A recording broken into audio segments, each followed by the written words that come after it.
रूपरेखा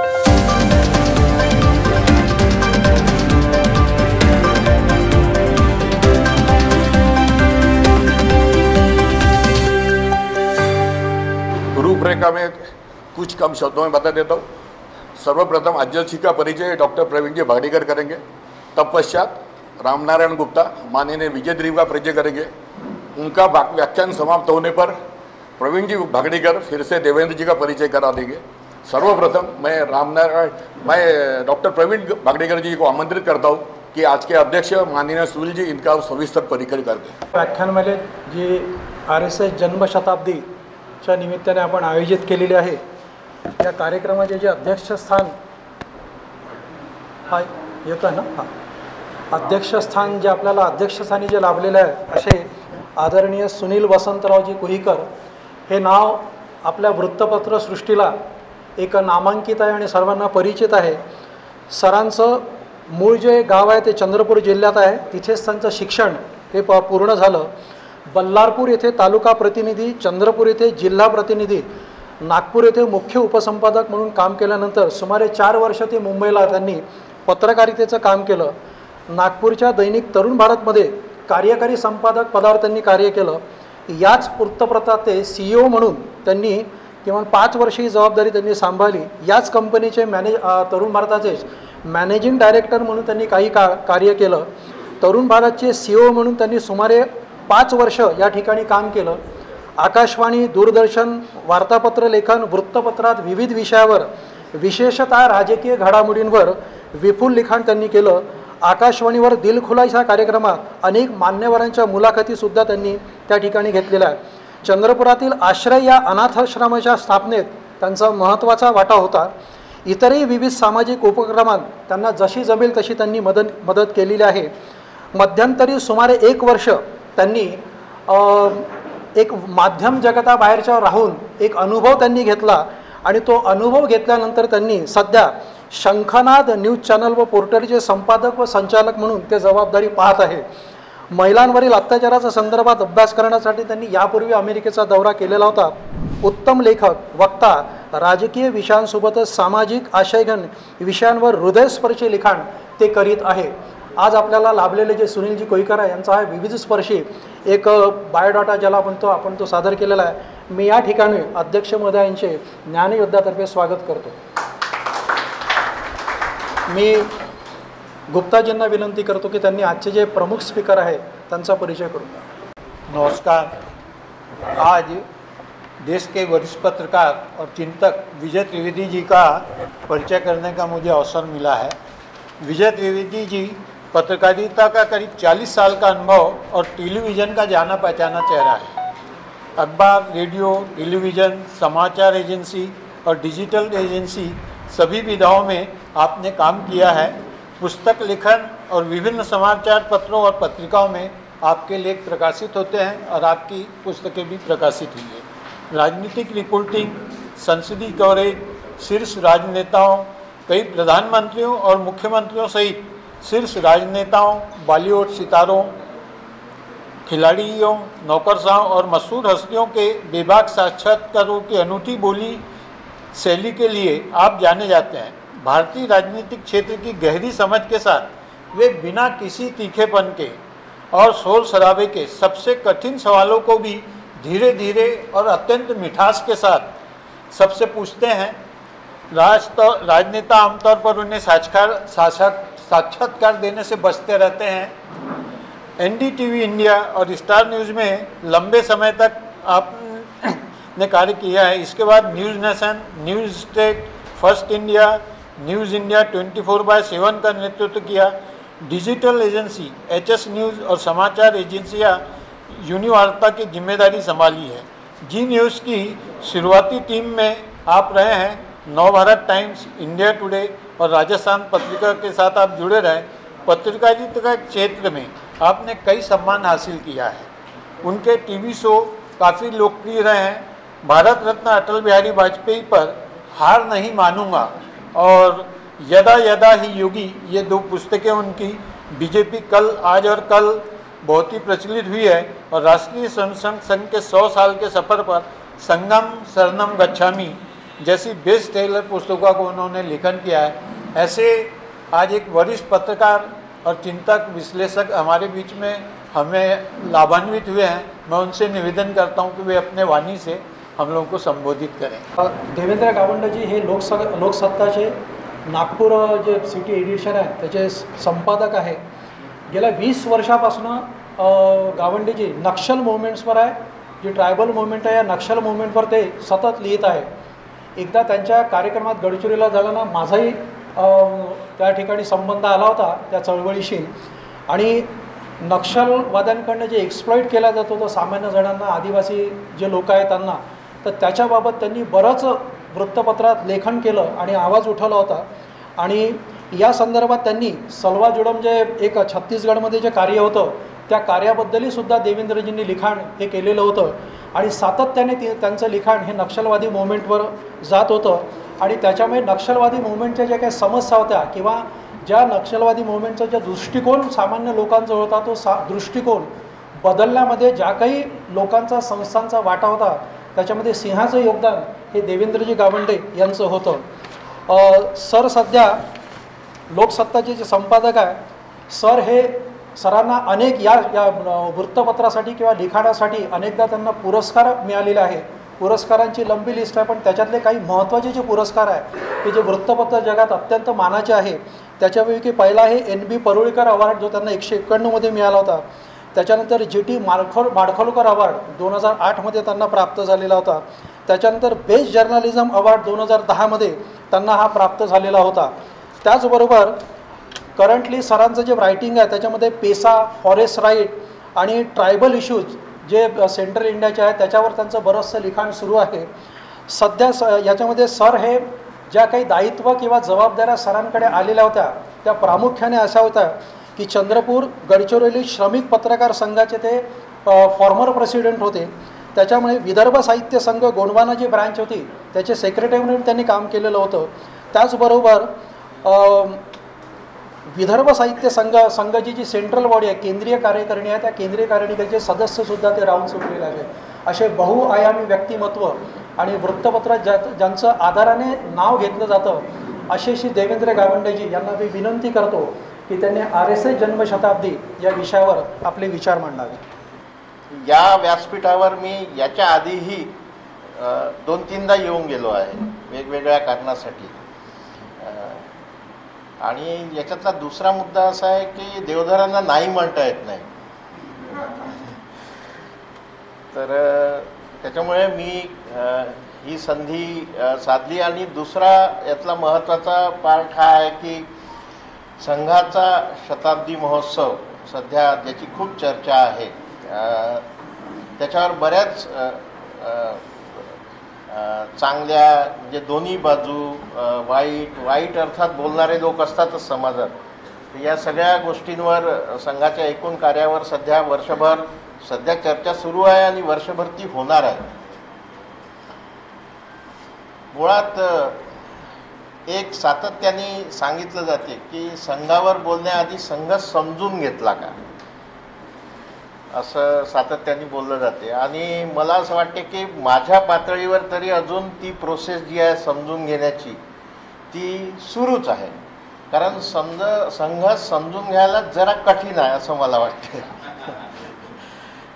म्हणजे मी जेव्हा पत्रकारितेत आलो 20व्या वर्षी येऊन गेलो म्हणजे अपघाताने, तर मी जेव्हा चंद्रपूरला होतो तेव्हा माझा 2 विचारधारेशी ताबडतोब परिचय झाला। एक विचारधारा होती उजवी म्हणजे संघाची, आणि दुसरी होती डावी म्हणजे नक्षलींची।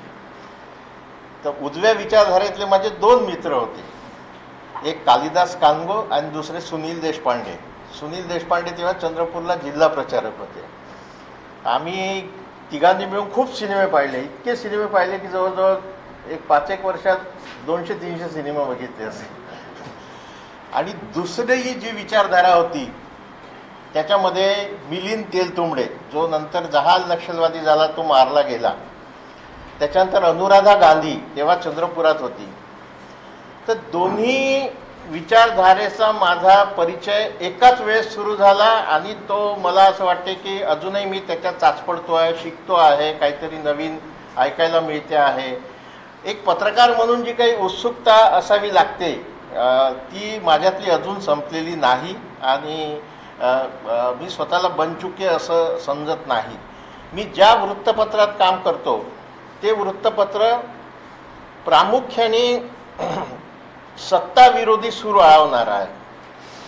त्याच्यामुळे जेव्हा 2014ला भाजपची सत्ता आली त्याच्यामुळे आम्हाला प्रचंड त्रास झाला, प्रामुख्याने तुमच्या सगळ्या लोकांकडून. याचं कारण असं की तुमचं जे भरणपोषण झालं होतं ते सत्ताविरोधी विचारातूनच झालं होतं आणि लोकसत्ता हा तुमचा आधार होता. आणि नंतरही आम्ही जेव्हा तशीच भूमिका घेत राहिलो तेव्हा तुम्हाला वाटलं अरे अरे हे तर वृत्तपत्र आपलं समजत होतं, हे कसं विरोधात गेलं. आणि त्याचा त्रास सुरुवातीला आम्हाला लोकसत्ताला झाला, आताही होतो मध्ये मध्ये. पण हे चालायचंच, हे शेवटी माध्यमांचं स्वातंत्र्य, माध्यमांना विरोध या गोष्टी होत असतात. पण या जडणघडणीमुळे माझ्यात एक स्वतःमध्ये एक असा बदल झाला की इतक्या सगळ्या म्हणजे नक्षलसारखी एकदम कडवी विचारधारा, त्याच्यानंतर उजवी विचारधारा, अशा सगळ्या विचारधारेच्या जवळ राहून त्या माणसांमध्ये राहूनही मी माझ्यावर कोणत्याही विचारधारेचा प्रभाव होऊ दिला नाही. आणि हे फक्त मी जिथे काम करतो, नोकरी करतो त्याच्यामुळेच हे शक्य झालं. त्याच्यामुळे एक तटस्थपणाने या सगळ्या गोष्टीकडे बघण्याची जी दृष्टी लागली आणि मला असं वाटते की ती दृष्टी तुम्हाला एक पत्रकार म्हणून खूप फायद्याची असते. आणि त्याचे तोटे पण आहेत, कारण आता असं झालं आहे, म्हणजे आत्ताचा जो काळ आहे तो असा आहे की तुम्ही कोणत्या तरी एका बाजूचे व्हा, तुम्ही मधले राहूच शकत नाही. तर हा जो काळ आहे या काळामध्ये जे मधले असतात त्यांची प्रचंड अडचण होते आणि ती अडचण सहन करावी लागते, त्याला काही इलाज नाही.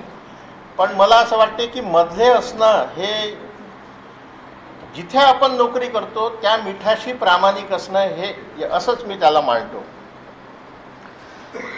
तर तेव्हा मला म्हणजे त्या काळात जेव्हा सुनील देशपांडे माझे मित्र होते, कालिदास कानगो होते. कालिदास कानगोंचं नाव तर सगळ्यांना माहीत असेल, सुनील देशपांडे पण माहीत असतील. त्या काळात संघ नेमका कसा काय, त्या काळात मुळात संघाविषयीचं एक कुतूहल काय लोकांमध्ये.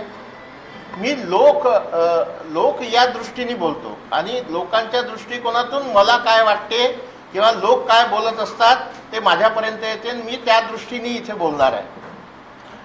तर संघाविषयीचं कुतूहल लोकांच्या मनात आजही कायम काय आहे. जे इतकं सगळं समजून घेतल्यावरही अनेक जण आजही असं काय म्हणतात की संघ आधी समजून घ्यायला हवा. मला असं वाटते की पारदर्शकतेचा थोडा अभाव जो त्या काळी जाणवत होता तो आता कमी झालेला मला जाणवतो. आता बऱ्याच गोष्टी अगदी स्पष्ट व्हायला लागल्या. त्या काळात समाज माध्यम, सोशल मीडिया नव्हता, वृत्तपत्र मर्यादित होती, इलेक्ट्रॉनिक मीडिया नव्हताच. तो नंतर सुरू झाला 95 नंतर. तेव्हा अनेक गोष्टी स्पष्ट व्हायला वेळ लागायचा आणि नंतर हळूहळू अनेक गोष्टी स्पष्ट होत गेल्या. तसा माझा, समाजाचा, मी ज्या माध्यमातून काही मतं मांडतो त्याचा वापर करून समाजातल्या काही घटकांचा असा एकूण दृष्टिकोन संघाविषयी बदलत गेला. पण तरीही मला असं वाटते की अनेक प्रश्न संघाच्या बाबतीत उपस्थित केले जातात आणि मी असं समजतो की वैचारिक वादप्रतिवादाचं व्यासपीठ हे कोणतीही व्याख्यानमालाच असते आणि या व्यासपीठावरून आपण ते प्रश्न उपस्थित करावे असं मला मनापासून वाटते आणि मला असं वाटते की ते माझं कर्तव्य पण आहे. मुळात आपल्याला जेव्हा स्वातंत्र्य मिळालं, स्वातंत्र्य मिळण्याच्या आधी जवळजवळ 25 वर्षाआधी संघाची स्थापना झाली. संघ तेव्हा म्हणजे लहान बाल्य अवस्थेत होता आणि स्वातंत्र्य मिळाल्यानंतर हा देश स्वतंत्र तर झाला पण तो वेगवेगळ्या जातीपातींमध्ये विभागला गेला आहे आणि त्याला एका सूत्रात जर बांधून ठेवायचं असेल तर ते कोणतं तरी एक सूत्र निश्चित असावं. या दृष्टिकोनातून हेडगेवारांनी जी कल्पना मांडली की कॉमन आयडेंटिटी असायला पाहिजे संघाची, आणि ती आयडेंटिटी होती हिंदू म्हणून आपण सगळ्यांनी एकत्र यायला पाहिजे. आणि ही जी काही ही गोष्ट त्या काळामध्ये बरोबर होती, मी चूक म्हणत नाही. तेव्हा त्यांना असं वाटू शकते. तुम्ही इतिहासाचा, आज सध्या खूप स्पर्धा लागली आहे इतिहासाचं खोदकाम करण्याची, पण त्या काळात त्या लोकांनी जे निर्णय घेतले हे त्या वेळेच्या त्या कालाशी सुसंगत असेच होते. आता त्याची जास्तीत जास्त चिकित्सा करू शकतो, पण त्या मुद्द्यावरून आपण कोणाला शिव्या नाही देऊ शकत, असं माझं ठाम मत आहे. तर तेव्हा जो काही हा विचार मांडला गेला, हा विचार पुढे नेत असताना असं लक्षात आलं की आपल्या देशातल्या जातीपाती मध्ये समाज अजूनही विभागला गेला आहे, आणि धर्मापेक्षा त्याचा पगडा आपल्या समाजावर सगळ्यात मोठा आहे.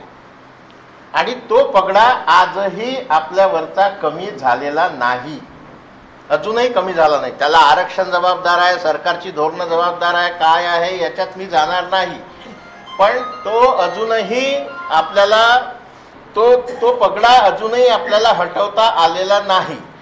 तर याच्या पुढचं पाऊल मग संघाने काय उचललं 1974ला, तुम्हाला सगळ्यांना ठाऊक असेल की देवरसांचं वसंत व्याख्यानमालेतलं भाषण, ज्याच्यात त्यांनी पहिल्यांदा सामाजिक समरसतेचा मुद्दा मांडला.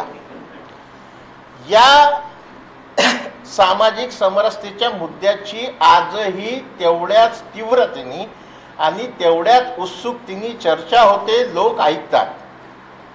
मुद्दा चांगला, 100% चांगला होता आणि तो ऐकला जातो आजही.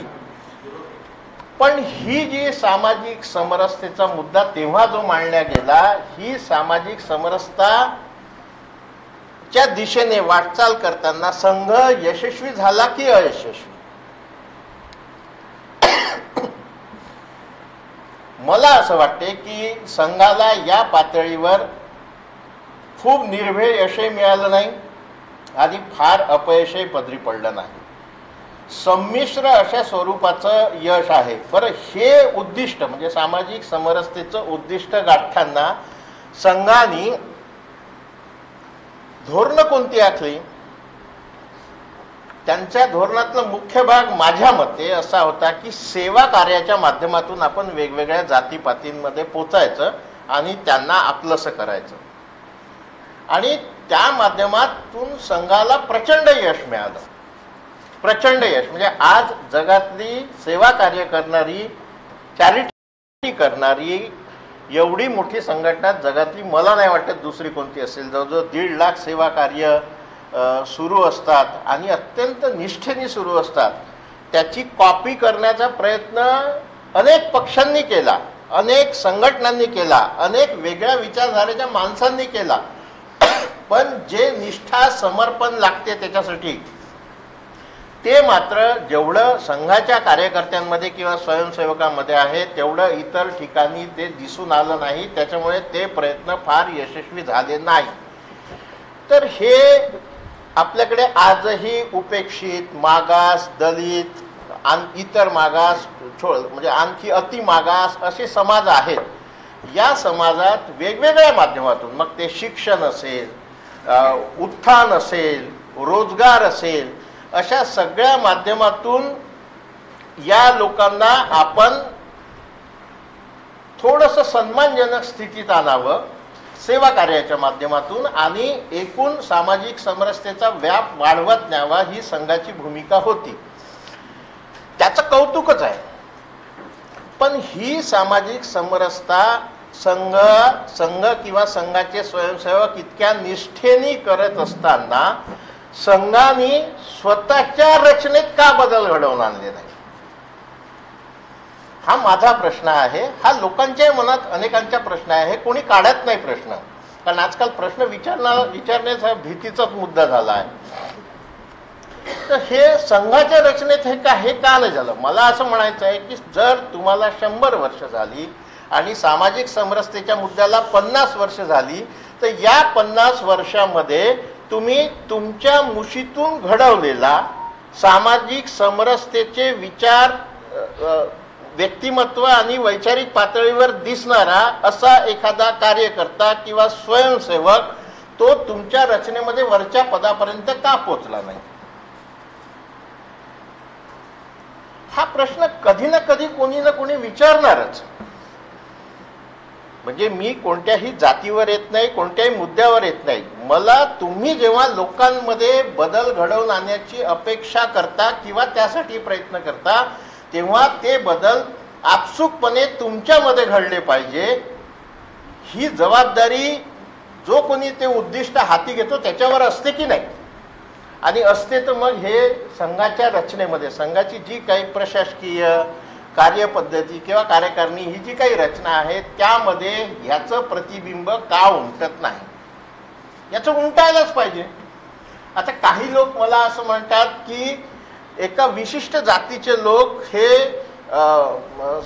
खूप निष्ठेने, समर्पण भावनेने सेवा कार्य करण्यासाठी खूप तत्पर असतात, इतर जातीचे लोक नसतात. मला हा युक्तिवाद मान्य नाही. असा युक्तिवाद मी मान्य करू शकत नाही.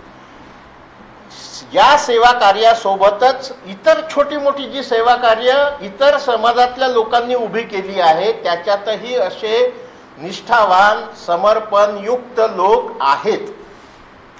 तर असे लोक मला असं वाटते की संघाने पुढच्या अजेंड्यामध्ये तरी या गोष्टी करायला पाहिजे की सामाजिक समरसतेचं प्रतिबिंब तुमच्या रचनेमध्ये सुद्धा दिसायला पाहिजे. लोक नाहीत असं नाहीत.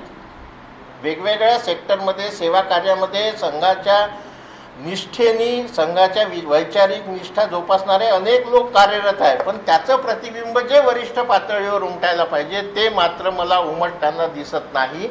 ते पुढे दिसायला पाहिजे. तरच हे जे काही सामाजिक समरसतेचं वर्तुळ आहे ते पूर्ण होईल. आणि असं वर्तुळ पूर्ण होणे मला असं वाटते ही एक अचिव्हमेंट असेल संघासाठी. आणि त्या दृष्टीने म्हणजे संघ करतो आहे प्रयत्न, नाही करतो आहे मला कदाचित माहीत नसेल, पण ते दिसायला पाहिजेत. म्हणजे आम्ही प्रयत्न करतो आहे पण आम्हाला तसा कोणी भेटला नाही असं म्हणणं वेगळं, पण ते दिसायला पाहिजेत, ते समोर यायला पाहिजेत, ते लोकांपर्यंत पोचले पाहिजेत. तर तुमचा म्हणजे लोकांचा तुमच्याकडे म्हणजे संघाकडे बघण्याचा दृष्टिकोन थोडाफार तरी बदलेल असा एक माझा याच्यामधला मुद्दा आहे. आणि संघाने शताब्दी वर्षाच्या पुढे तरी हा विचार करायला पाहिजे. दुसरा मुद्दा आहे तो उपासनेच्या स्वातंत्र्याचा. संघ कायम याची तरफदारी करत आला आहे. उपासनेचं स्वातंत्र्य हा आपल्याला घटनेने दिलेला हक्क आहे आणि तो संघ सुद्धा पाळतो. संघाचं म्हणणं आहे की हिंदू हा धर्म नाही, ही जीवन पद्धती आहे आणि यात राहणारे जे कोणते असतील, बाकीचे असतील, सगळे असतील किंवा या भारतात राहणारे जे सगळे लोक असतील त्या प्रत्येकाला उपासनेचं स्वातंत्र्य आहे. तर हे जे उपासनेचं स्वातंत्र्य आहे असं जर एकीकडे संघ म्हणतो, मग संघाच्याच आउटफिटमधल्या संघटना मुस्लिमांनी हा देश सोडून पाकिस्तानात जावं असं कसं म्हणू शकतात? संघाचे लोक कदाचित बोलत नसतील, पण संघाच्या मुशीतून तयार झाले पण वेगवेगळ्या संघटनांमध्ये सक्रिय असलेले लोक बोलतात ना. म्हणजे साधा ताजा मुद्दा घ्यायचा झाला तर अकबराच्या कबरीचा मुद्दा घ्या. या मुद्द्यावर संघाला गेल्या 10 दिवसामध्ये 2दा विश्व हिंदू परिषदेचे आणि सत्ताधाऱ्यांचे कान 2दा टोचावे लागले. 2दा. आणि काल भैयाजी जोशींनी स्पष्ट शब्दात सांगितलं की कबर आहे, कबर राहील आणि तिथे ज्याला जायचं आहे तो जात बसेल. हा वाद अनावश्यक आहे. मग त्याच मुशीतून तयार झालेले कार्यकर्ते संघाच्या परवानगी विना अशी आंदोलनं घेतात का? हा एक शंका किंवा प्रश्न. घेत असतील किंवा नसतील घेत, ते स्वतःच्या मनाने काही करत असतील तर संघाची उपासनेविषयीची मतं खालच्या पातळीपर्यंत संघाच्या समर्थित संघटनांपर्यंत किंवा शाखेपर्यंत पोचत नाहीत का? हा दुसरा प्रश्न. मग मुस्लिमांनी पाकिस्तानात चाललं जावं असं जेव्हा काही लोक म्हणतात अरे मग अखंड भारताच्या स्वप्नाचं काय? उद्या समजा अखंड भारत झाला तर मग त्यांना पाकिस्तानामधून आणखी कुठे दुसरीकडे पाठवणार का आपण? तर हे जे आहे, ही जी काही विसंगती आहे, मला असं वाटते ही विसंगती आत्ता दिसलीच. अकबराची कबर या अत्यंत फालतू मुद्द्यावर दिसली. तर ही विसंगती संघाने टाळायला हवी असं मला वाटतं. कारण याच्यातून काहीही साध्य होत नाही. आणि आता कसं झालं आहे, मध्यंतरी आपले सरसंघचालक मोहन भागवत पण म्हणाले की प्रत्येक मशिदीच्या खाली मंदिर शोधू नका. आज दत्तात्रय होसबळे तेच बोलले की हे योग्य नाही. पण तरीही जर परिवारातल्या संघटना सातत्याने हे मुद्दे उकरून काढत असतील तर असं समजायचं का की संघाचा एकूण परिवारावरचा कंट्रोल किंवा वचक कमी झाला आहे, की असं समजायचं की संघाच्यामुळे, संघ ही मातृशक्ती आहे असे सगळे सत्ताधारी, जेवढे कोणते भाजपचे सत्ताधारी आहेत ते स्वतःला समजतात की आमच्यासाठी मातृवंदनीय स्थळ म्हणजे रेशीमबाग आहे आणि संघ ही आमची मातृशक्ती आहे. मग हे जे सत्तेत आलेले लोक आहे यांना राजकीय लाभाची चटक लागल्यामुळे ते संघाच्या भूमिकेच्या विरुद्ध भूमिका घेतात का? या मुद्द्यावर मला असं वाटते की कुठेतरी म्हणजे आता हे असे जाहीरपणे कान टोचणे, याच्यातून काय दिसते? याच्यातून विसंवादाचं दर्शन होते ना. म्हणजे विश्व हिंदू परिषद शांत बसली, पण जे राज्यकर्ते आहे आणि जे आत्ताच्या सत्ताधाऱ्यांमध्ये जे काही नवीन हिंदुत्ववादी आले आहेत ते तर थांबायलाच तयार नाही. कारण त्यांना राजकीय लाभाशी घेणं देणं आहे. त्यांना संघ काय हे समजून घेण्यात रसच नाही. त्यांना सत्तेशी त्यांची जी बांधिलकी आहे ती सत्तेशी आहे आणि संघाची बांधिलकी सत्तेशी नाही, विचाराशी आहे. मग जर विचाराशी बांधिलकी असेल तर वैचारिक विसंगती कोणत्याही मुद्द्यावर दिसायला नको, याच्यासाठी संघ पुढील काळात प्रयत्न करणार आहे का? मला असं वाटते की या गोष्टी म्हणजे ह्या अपेक्षा आहेत. जर संघ 100 वर्षाचा होत असेल तर संघाकडूनही अपेक्षा बाळगल्या पाहिजे. या गोष्टी व्हायला पाहिजे. आणि नमाज, मग जर उपासनेच्याच पद्धतीचा जर मुद्दा असेल तर नमाज आणि गणेशोत्सव आपण वेगवेगळ्या नजरेतून कशाला बघायचे? एकाच नजरेतून बघा ना. प्रत्येकाला स्वातंत्र्य आहे. म्हणजे भैयाजी जोशी सरळ सरळ म्हणाले की ज्याला कबरीवर जायचं त्याला जाऊ द्या, कशाला कुणाला अडवता? मग तोच मुद्दा नमाज आणि गणेशोत्सवाच्या पातळीवर पण तोच मुद्दा लागू होतो. तर मला असं वाटतं की ही जी काही थोडीशी वैचारिक अस्पष्टता दिसते ती दूर व्हावी असं मला वाटते. त्यानंतर संघाचं आणखी एक वैशिष्ट्य आहे, संघ विरोधी विचार सुद्धा चांगल्या पद्धतीने ऐकून घेतो. आत्ताचे नव हिंदुत्ववादी सोडा, ते नाही ऐकून घेत. पण जुने जाणते संघसेवक हे कायम माध्यमांसाठी आदराचं स्थान राहिले आहेत. माध्यमांकडून संघाविषयी चुका झाल्या नाही तसं नाही, चुका होतात. त्या संघाविषयी झाल्या असं नाही, त्या डाव्यांविषयी झाल्या, काँग्रेसविषयी झाल्या, अनेकांविषयी झाल्या, चुका होतातच. पण चुका झाल्यावर त्या उदारपणे माफ करण्याची वृत्ती संघामध्ये आहे, बाकीच्यांमध्ये आहे. पण ही जी काही सहिष्णुता आहे संघाची, ती या नव हिंदुत्ववाद्यांमुळे लोप पावत चालली आहे का? आता सरळ सरळ म्हणजे माझे पण खूप मित्र आहे संघात, एकटे देवधर नाही, बरेच मित्र आहेत. ते पण म्हणतात की अरे यार ह्या नवीन लोकांनी वाद आणलाय म्हणते. ही भूमिका काय दर्शवते? या नवीन लोकांनी वाद आणला आहे.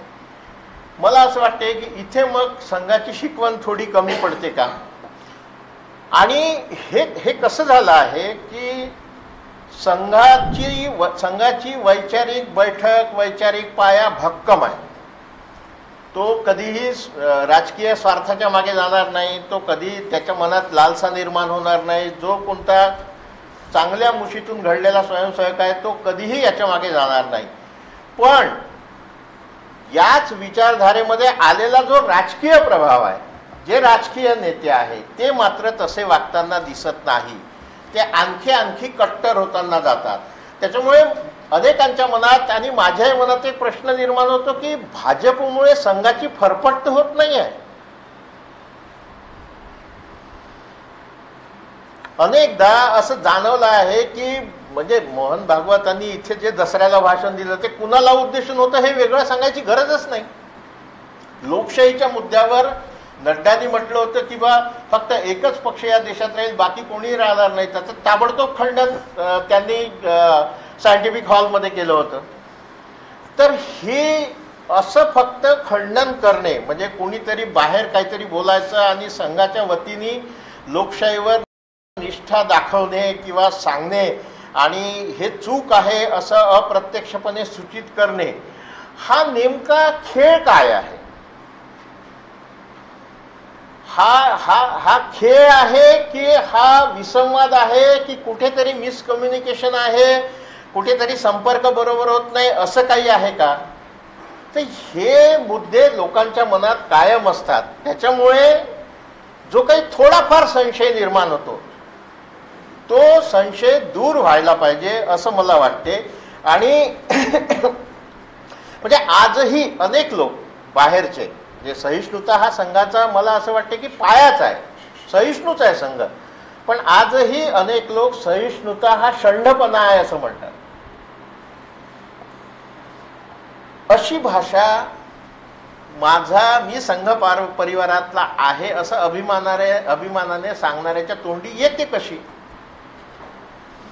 हे मला असं वाटते की हे टाळायला पाहिजे किंवा याच्यावर काहीतरी वचक बसायला पाहिजे. आता पुन्हा आणखी एक माझा जो मुद्दा आहे तो अशा मुद्द्यावर संघ कधी कठोर भूमिका घेतो पण नेहमी गुळमुळीत भूमिका घेतो, हा पण एक लोकांच्या मनात असलेला प्रश्न आहे. म्हणजे संघाचे निरोप स्पष्ट पोचत नाही, स्पष्ट शब्दात दिले जात नाही किंवा दिले जात असतील तर ते पाळले जात नाही, असं काही होते का? ही सगळी आतली रचना आहे. मला मान्य आहे की याच्यावर कोणी जाहीरपणे बोलणार नाही, पण यातून जो काही थोडासा विसंवाद दिसतो तो मला असं वाटते टाळायला हवा. आणि दुसरा एक आणखी मुद्दा आहे की संघाच्या म्हणजे मी नाव घेऊन सांगतो संजय जोशी, का बरं त्यांची फरफट केली जात आहे? संघ एखादा कार्यकर्ता किंवा एखादा नेता घडायला खूप वर्ष जातात, एखादा पत्रकार घडायलाही खूप वर्ष जातात. हे सोपं काम नाही. तुम्ही डिग्री घेऊन घ्याल, तुम्ही तुमचे प्रशिक्षण वर्ग कंप्लीट कराल, पण त्याच्यातून सगळेच लोक मोहन भागवत होत नाही, भैयाजी जोशी होत नाही किंवा होसबळे होत नाही. काहींमध्येच ती कुवत असते, काहींमध्ये ती क्षमता असते आणि ते लोक समोर जातात. अशा लोकांना प्रोत्साहन देत देत समोर नेणे हे आपलं काम आहे. हे जर संघाचं काम आहे तर मग आपण फक्त भाजपला नको किंवा भाजपमधल्या एका माणसाला नको म्हणून एका माणसाला कुजवणे, ही कोणती पद्धत आहे? ही पद्धत चूक आहे. मग अशा वेळेस तुम्ही तुमच्या प्रचारकाच्या पाठीशी ठामपणे उभं राहायला हवं की नको, किंवा त्याला काहीतरी वेगळं काम द्यायला हवं की नको? तो काम करण्यास तयार नसेल किंवा तो मला भाजपतच काम करायचं आहे तर त्याच्यासाठी रदबदली करायला हवी की नको, याच्यावरही संघाने ही अस्वस्थता संघातल्याही लोकांमध्ये आहे की जोशींचं काय इतकं वाईट झालं. आणि स्वाभाविक आहे, घरादारावर तुळशीपत्र ठेवून अशा पद्धतीने स्वतःचं जीवन राष्ट्रासाठी समर्पित करणे, याच्यासाठी जो ध्येय त्याग लागतो हे सोपी गोष्ट नाही. आणि त्याच्या घरी इन्कम टॅक्सची धाड पडते, असं कसं होते? आणि काहीच मिळत नाही. बुटीबुरीला एक टपरी आहे त्याच्या भावाची. तर हे जे आहे, संघ ठामपणे आपल्या माणसांच्या पाठीशी उभं राहत नाही असं चित्र याच्यातून निर्माण होते. त्याच्यानंतर आणखी एक मुद्दा आहे संघ आणि राजकारण. मला असं वाटते की इथे संघाची भूमिका पुन्हा थोडीशी संशयास्पद मला वाटते.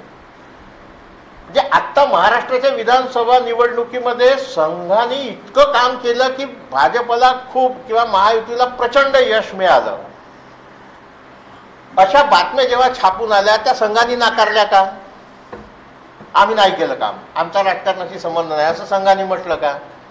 असं अजिबात म्हटलं नाही. आमचे लोक काम करत होते असंच म्हटलं. मग जर आमचे लोक राजकीय फायद्यासाठी काम करत आहे तर मग आमची राजकीय पण काही भूमिका आहे असं संघ कधीतरी स्पष्टपणे म्हणेल का? असं म्हणायला हवं. संघातले लोक जर राजकारणात जाऊन संघटन सचिव होत असतील, वेगवेगळ्या पदावर जात असतील तर ती त्याची भूमिका वेगळी, त्याच्याशी आमचा काही संबंध नाही असं कसं होऊ शकेल? मग अडवाणीला घरी जा कसं सांगितलं गेलं? तर ही जी काही इथे जी काही थोडीशी गॅप आहे, मला असं वाटते ही गॅप दूर झाली पाहिजे. मध्यंतरी आत्ता एक 15 दिवसापूर्वी मी संघाची मालमत्ता असा लेख लिहिला आणि त्याच्यावर तो इतक्या चतुराईने लिहिला मी की त्याच्यावर काही फार कोणाला आक्षेप घेता आला नाही. तरी 2 पत्र आली, आम्ही ती छापली पण. चतुराईने याच्यासाठी की संघाने मालमत्ता गोळा करावी की नाही हा मुद्दाच नाही. संघाने मोठं झालंच पाहिजे, पण संघाने मोठं होताना आणखी पारदर्शी व्हावं अशी माझी अपेक्षा आहे. अनेक लोकांच्या मनात हा प्रश्न आहे की संघ रजिस्टर का करत नाही संघ, हा प्रश्न आहे अनेकांच्या मनात. त्याच्यावरून कोण फालतू लोक कोर्टात लढे देतात, ते फेटाळले जातात वगैरे ते सोडून द्या, पण हा लोकांच्या मनातला प्रश्न आहे की का रजिस्टर करत नाही संघ? नेमकी तुम्हाला मिळणारी गुरुदक्षिणा किती? बरं ठीक आहे, तुम्ही रजिस्टर करत नाही, पण आम्हाला इतक्या देणग्या मिळाल्या, इतक्या लोकांनी CSR मधून पैसे दिले, इतक्या लोकांनी इकडून दिले, इतक्या लोकांनी दिले आणि याच्यातून आम्ही हे उभं केलं, हे जाहीरपणे सांगा. विश्वसनीयता ही नुसत्या रजिस्ट्रेशन मधून उमटत नाही, ती कृतीतूनही उमटते. ठीक आहे, नका करू रजिस्ट्रेशन, पण ही विश्वसनीयता लोकांच्या मनातली कायम ठेवायची असेल तर या गोष्टी केल्या पाहिजे. मी त्याच्यात एक उल्लेख केला होता लेखामध्ये की आजकालचे जे स्वयंसेवक आहेत, प्रचारक आहेत, ते विमानाने जातात. त्याच्यावर गोविंद माधव देशपांडे नावाचे एक जे वाचक ते व्यक्त झाले माझ्या लेखावर आणि त्यांनी म्हटलं की याच्यात गैर काय आहे? बिलकुल गैर नाही. काळानुरूप बदललेच पाहिजे. काळानुरूप बदलला म्हणून संघ मोठा होताना दिसतो आहे. पोथीनिष्ठ राहिले म्हणून डावे संपले. जेवढे पोथीनिष्ठ अजूनही डावे म्हणजे डाव्यांची घसरणच सुरू आहे, कारण ते त्यांच्या पोथीच्या बाहेर जायलाच तयार नाही, ते बदलायलाच तयार नाही. ते अजूनही जो कोणता डाव्या पक्षाचा खासदार असेल तो फक्त 5,000 रुपये स्वतःच्या खिशात ठेवतो, बाकीचे पैसे पार्टीसाठी देतो. आणि हे एका दृष्टीने हे दान म्हणून ठीक आहे, पण तुम्ही जो काही तुमच्यातला वैचारिक बदल, जसं जसं जग बदलते आहे, जसं जसं लोकांच्या आशा आकांक्षा बदलते आहे, त्याचं प्रतिबिंब कोणत्याही संघटनेत उमटलंच पाहिजे. मला त्याच्यामुळे त्याच्यावर काहीच ऑब्जेक्शन नाही की असं जायला पाहिजे, पण याची वाच्यता झाल्यावर अस्वस्थ होण्याचं कारण काय? मला असं वाटते की या सगळ्या गोष्टींवर संघाने पुढच्या काळात काम करायला हवं. म्हणजे पुढच्या काळात याचा किमान विचार, मी खूप लहान माणूस आहे संघाच्या दृष्टीने, आणि मी पण एक नागरिक म्हणून, एक पत्रकार म्हणून अपेक्षा ठेवणं हे माझं कर्तव्य आहे आणि त्या अशा चांगल्या व्यासपीठावर मांडणं हे माझं कर्तव्य आहे. म्हणून मी हे सगळे मुद्दे इथे मांडले. माझं म्हणणं तुम्ही ऐकून घेतलं त्याबद्दल धन्यवाद. ज्यांचं वास्तव्य आहे, जो खुद एक संस्था है, जो खुद एक विचार व्यासपीठ है, ऐसे हमारे नामांकित श्रीमान श्री विजय त्रिवेदी जी, इनको मैं आमंत्रित करता हूँ. नमस्कार और धन्यवाद कि इतनी बड़ी विद्वत सभा और व्याख्यानमाला जो 56-57 साल से चल रही है उसमें मुझे आमंत्रित किया गया. मैं पहले तो सबसे पहले दिलीप देवधर साहब को आज उनके अमृतकाल की जो जन्म जयंती है उसकी बधाई देना चाहता हूँ. आप सब लोग भी एक बार जोर से ताली बजाकर स्वागत करें. और ये अमृतकाल देश का ही नहीं, दिलीप देवधर जी का भी है. और देवधर जी अमृतकाल में नहीं चल रहे, वो अमृत वर्षा करते हुए चल रहे हैं. तो उनका जो अनुभव है, उनका जो बातचीत है, वो इस देश को, समाज को समृद्ध कर रहा है. जब से मेरा देवधर साहब से परिचय हुआ है, मैंने जानबूझकर तो कभी, मुझे ऐसा लगता है कि असम्मान नहीं किया होगा देवधर साहब का। कोशिश की कि सम्मान ही रखूं, लेकिन हो सकता है कि कभी ना कभी कुछ गलती मेरे से हुई होगी, तो उन्होंने कहा कि उसका बदला लेने का आज सबसे अच्छा मौका है।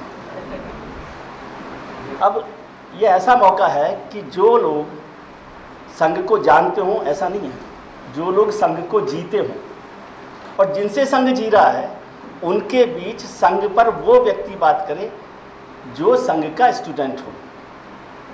ये वैसा है कि जैसे घर में मेहमान आते हैं तो बच्चे को पेरेंट्स कहते हैं कि डांस करके दिखाओ। अब देवधर साहब ने कहा बोल के दिखाओ, मेहमान आए हुए हैं। लेकिन ये मेहमान भी वो नहीं है जिनके सामने डांस कुछ भी करके दिखा दिया तो दिखा दिया। अब बिरजू महाराज मेहमान हैं और बच्चे को देवधर साहब ने कहा कि डांस करके दिखाओ। लेकिन बच्चे में क्या होता है कि बिरजू महाराज हूँ, जानकार हूँ, विद्वान हूँ, कर ही देता है डांस अपना। उनको अच्छा लग रहा है, उनको खराब लग रहा है, उसकी परवाह नहीं करता। तो इस माफ़ी के साथ कि मैं संघ पर कोई ज्ञान दूंगा, संघ पर कोई जानकारी दूंगा, ऐसी मेरी हिम्मत भी नहीं है, ऐसी मेरी चाहत भी नहीं है, और मैं ऐसी गलती धृष्टता भी नहीं कर सकता। लेकिन जब देवधर साहब ने याद किया तो हम कोशिश कर रहे थे। जब किताब भी मैंने लिखी संघ पर, तो मैंने लिखा कि संघ के स्टूडेंट के तौर पर मैं इस किताब को लिख रहा हूँ, और उसमें बहुत सारे विद्वानों का वो मिला, मुझे साथ मिला। देवधर साहब भी हैं, अरविंद जी जैसे बड़े लोग भी बैठे हुए हैं, और लोग भी हैं, संघ के बड़े पदाधिकारी भी हैं जिन्होंने जो चर्चा की उस पर मैंने किताब पर काम किया। वैसे बहुत नुकसान नहीं हुआ आपका, जिनको आवाज़ नहीं आई कोई ऐसा बड़ा नुकसान नहीं होने वाला विजय त्रिवेदी को सुनकर या नहीं सुनकर। मैं जब संघ को देख रहा था तो अभी जमाना चल रहा है चैट जीपीटी का। संघ पर आज जब चर्चा कर रहे हैं तो मैं संघ से हमारी क्या अपेक्षा हो सकती है उस पर मैं चर्चा करना चाहता हूँ। एक बात मैं और समझ रहा था कि ये व्याख्यान माला यदि गैर संघ के लोग जो होते उनके बीच में होती, वामपंथियों के बीच में होती, विरोधी विचारधारा वाले लोगों के बीच में होती तो कुछ भी बोल सकता था। लेकिन जब हम संघ के जानकार लोगों के साथ बैठे हैं, संघ के ऐसे लोग जो संघ को जीते हैं। आज भी मैं सुबह महल गया था, राष्ट्रीय स्वयंसेवक संघ के मुख्यालय गया था, दर्शन के लिए गया, फिर रेशिम बाग भी गया, फिर डॉक्टर हेडगेवार साहब के आवास पर भी गया। तो वो तीनों जगह ऐसी हैं जहाँ विचार को जिया जाता है। जब एक और वरिष्ठ पत्रकार हमारे नागपुर से ही मेरे साथ गए थे तो वो कह रहे थे कि झूले पर बैठते हैं डॉक्टर हेडगेवार साहब के घर पर तो विचारों की हलचल अपने आप आती है। ठीक है। और देवधर साहब मुझसे नाराज़ हुए कि भाई आपने आज इतना देर क्यों कर दी, क्योंकि मैं महल के जब संग्रहालय में गया तो वहाँ एक एक चीज़ को समझने में, जब भी जाता, मैं पहले भी कई बार गया हूँ वहाँ पर, तो हर चीज़ को समझने का एक नया तरीका पैदा होता है। वहाँ जो स्मृति चिन्ह रखे हुए हैं, वहाँ जो अभिनंदन पत्र रखे हुए हैं, वहाँ गुरुजी के जो चित्र हैं, डॉक्टर हेडगेवार साहब के चित्र हैं, उन सब से मिलता है। लेकिन यहाँ आने से पहले मैंने कहा कि जो हमारी नई पीढ़ी है वो क्या सोचती है संघ के बारे में और क्या अपेक्षा रखती है, इस पर थोड़ी सी चर्चा करनी चाहिए। तो इसलिए मेरे जैसे कामचोर लोगों ने चैट जीपीटी का सहारा लिया और चैट जीपीटी से पूछा कि आप क्या सोचते हैं संघ के क्रिएटिव फैक्ट्स के बारे में, पॉजिटिव थिंकिंग के बारे में, संगठन के बारे में। तो मैं आपको चैट जीपीटी को मैं इसलिए जिक्र कर रहा हूँ कि चैट जीपीटी का मतलब कि आज का जो समाज है, आज की जो पीढ़ी है वो कैसे सोच रही है, क्योंकि चैट जीपीटी सोशल मीडिया पर और जो तमाम प्लेटफॉर्म है उसको एनालाइज करके अपनी बात रखे। अब उसमें कुछ पॉइंट्स मैंने देखे, पहले आए थे पॉजिटिव पॉइंट्स ऑफ आरएसएस। इसमें उसने लिखा कि सबसे बड़ा पॉइंट है, सबसे बड़ी ताकत है नेशन बिल्डिंग एंड पैट्रियोटिज्म। ये बड़ी ताकत है संघ की जो सबके पास नहीं है। दूसरा उन्होंने लिखा कि डिसिप्लिन एंड कैरेक्टर बिल्डिंग। सब लोग जानते हैं कि डिसिप्लिन किस तरह का है। यहाँ 4:30 बजे का कार्यक्रम है तो 4:30 बजे सब लोग मौजूद हैं। हम अरविंद जी से चर्चा कर रहे थे, अरविंद जी बड़े नाराज रहते हैं दिल्ली वालों से कि दिल्ली में 4:30 बजे का मतलब है कि 4:30 बजे तो नहीं आना है। तो ये डिसिप्लिन संघ से आता है। Social service end disaster relief, ये भी सब लोग जानते हैं। चौथी बात उन्होंने कहा कि promotion of Hindu culture end traditions. पांचवा महत्वपूर्ण पॉइंट कहा उन्होंने एजुकेशनल एंड सोशल इंस्टीट्यूशंस, जो बहुत सारे हमारे संगठन के हैं। 6 पॉइंट था उनका कि फोस्टरिंग यूनिटी अमॉन्ग हिंदूज। और 7वां बड़ा पॉइंट लिखा उन्होंने influence on policy end governance.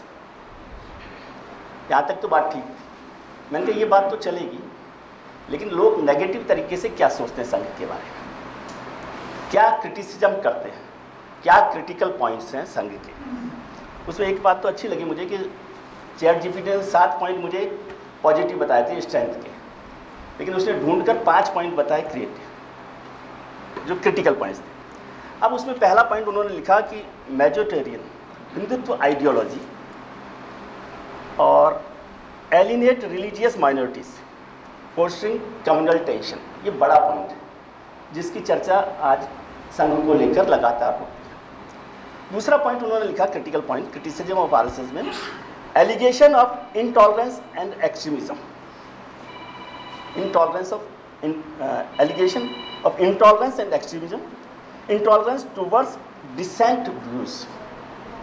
मुझे नहीं पता कि इस बात से सब लोग सहमत होंगे कि नहीं, लेकिन ये एक क्रिटिकल पॉइंट उसमें आया जो महत्वपूर्ण पॉइंट है कि इंटॉलरेंस टुवर्ड्स डिसेंटिंग व्यूज, कि जो लोग आपसे असहमत हैं उसके प्रति आप कितने कृपालु हैं, दयालु हैं, सहिष्णु हैं, इस पर चर्चा होती है।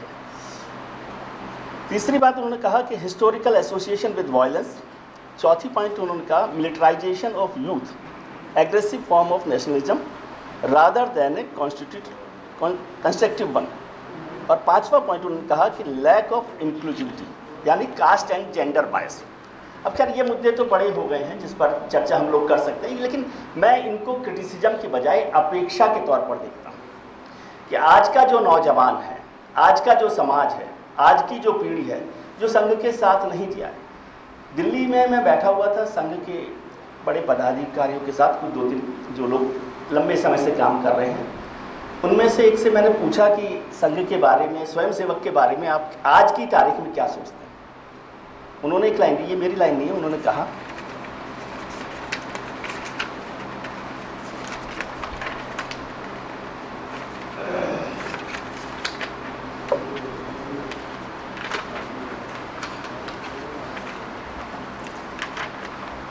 हाँ, उन्होंने लिखा आज का संघ के बारे में, उन्होंने कहा, ये संघ के एक वरिष्ठ जो लंबे समय से काम कर रहे हैं, उन्होंने कहा कि आज जो सफल हैं वो स्वयंसेवक हैं, लेकिन जो स्वयंसेवक हैं वो सफल हैं कि नहीं।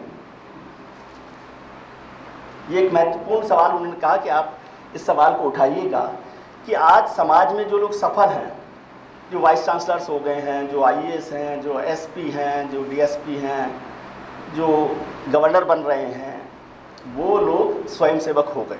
जो सफल लोग हैं वो अब स्वयंसेवक बन रहे हैं, लेकिन क्या हम ये सोच रहे हैं कि जो हमारे स्वयंसेवक हैं वो सफल हो पा रहे हैं कि नहीं हो पा रहे हैं उस सिस्टम में। और ये एक बड़ी चिंता का विषय है। उनका कहना है कि मतलब जो लोगों ने 50 साल दिए हैं, 25 साल दिए हैं जीवन की संघ में, उसकी अनुषांगिक संगठन में, क्या उनको मौका मिल रहा है। मैंने कहा सबको मौका मिलता है, और संघ ने कहा कि सबके लिए दरवाजे खुले हैं। बोले हाँ दरवाजे खुले हैं, ये तो बहुत अच्छी बात है, लेकिन ये कमरा तो इतना ही बड़ा है, अब इसमें ये सब लोग बैठे हुए हैं, अब आपने दरवाज़ा सबके लिए खोल दिया है, तो जो पहले से बैठे हैं उनको पुश करना पड़ेगा।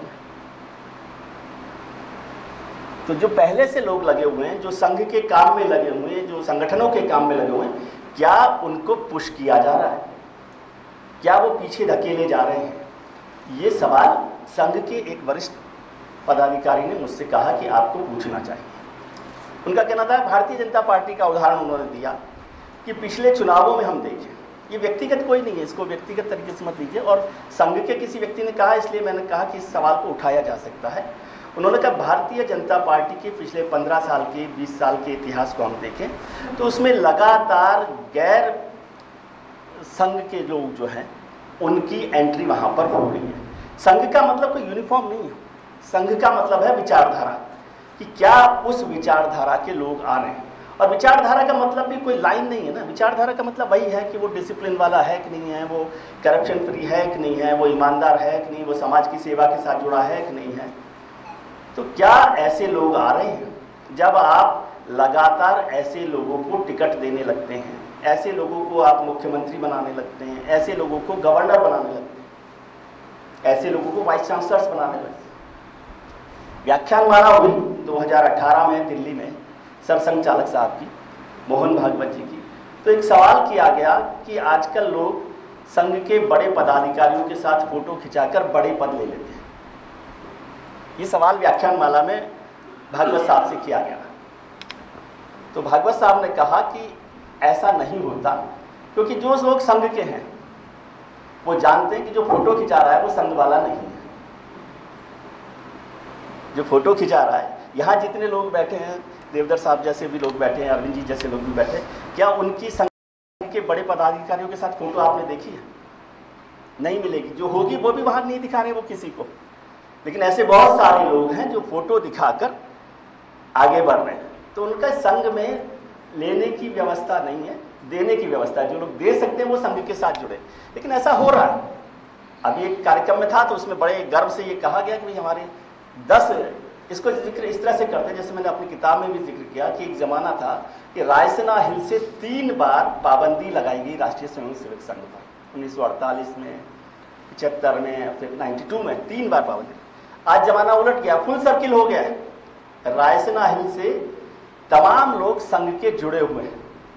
आज 10 चीफ मिनिस्टर, 18 में से 10 चीफ मिनिस्टर संघ बैकग्राउंड के हैं और 16 गवर्नर्स जो हैं इस समय संघ बैकग्राउंड के हैं। तो अच्छी बात है कि उस पर कुछ काम हो रहा है। इसको लेकर भी बड़ी चर्चा होती है कि बहुत सारे लोगों ने कहा कि भाई संघ की विचारधारा अब कब्जा करने लगी। उन्होंने नए तरीके से इस बात का जिक्र किया।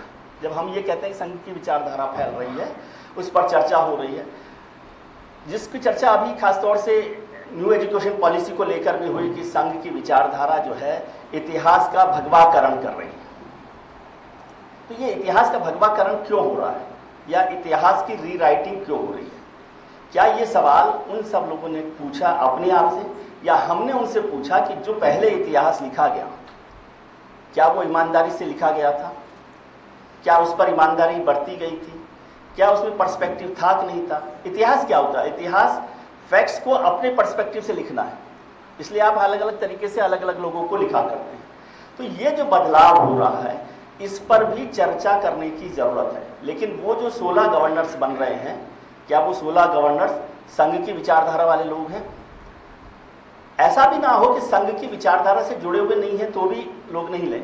क्योंकि मैं यशवंतराव केलकर साहब को पढ़ रहा था, उन्होंने एक बहुत अच्छी बात लिखी। उन्होंने लिखा कि 3 तरह के स्वयंसेवक होते हैं।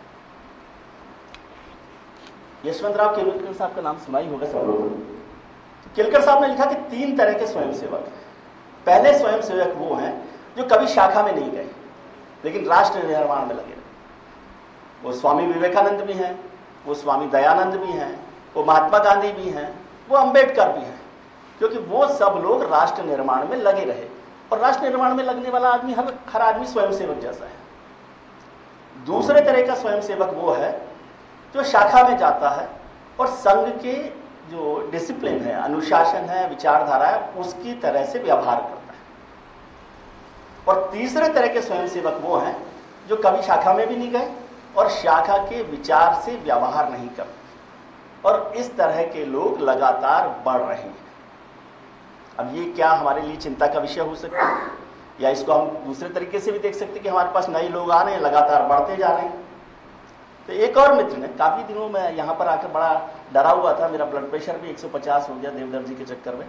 तो मैंने बहुत सारे लोगों से बात की, तो उन्होंने कहा एक सवाल और है। अभी जब चर्चा हुई, क्योंकि ये प्रतिनिधि सभा की बैठक खत्म हुई बेंगलोर में, तो प्रेस कॉन्फ्रेंस में कहा गया कि 80,000 हमारी शाखाएँ हो गई हैं, जो 60,000 से बढ़कर 80,000 हो गई हैं।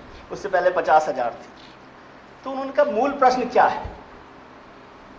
बहुत गंभीर सवाल उन्होंने पूछा। ये भी संघ के एक बड़े लंबे समय के अनुभवी लोगों ने पूछा उससे। उन्होंने पूछा मूल सवाल क्या है? क्या हम फैलाव चाहते हैं या बदलाव चाहते हैं? 80,000 शाखा होना तो अच्छा है, क्या फैलाव इंपॉर्टेंट है या बदलाव इम्पॉर्टेंट है? क्या हम समाज में पूरी तरह से वो बदलाव कर रहे हैं जिस बदलाव के लिए हम लोग काम में लगे? और ये सवाल बहुत महत्वपूर्ण इसलिए हुआ क्योंकि ये संघ का शताब्दी वर्ष है, और संघ का शताब्दी वर्ष मतलब एनालिसिस का वर्ष है कि हमने क्या पाया, क्या खोया, कहाँ पहुँचे हैं, और संघ पूरी तरह से इस पर काम कर रहा है। संघ ने जब 2047 का अपना एजेंडा रखा कि परम वैभव भारत की बात हो रही हो या प्रधानमंत्री जी का विकसित भारत की बात हो रही हो, तो वो दिमाग में कोई तस्वीर है भारत की कि किस तरह से हमें चलना है, लेकिन क्या वो तस्वीर सिर्फ पॉजिटिव तरीके से या पॉजिटिव पॉइंटर से बनाने से हो रही है, या हमारी जो कमियां हो सकती हैं या कमियां हैं या दूसरों लोगों के नज़रिए से कमी है?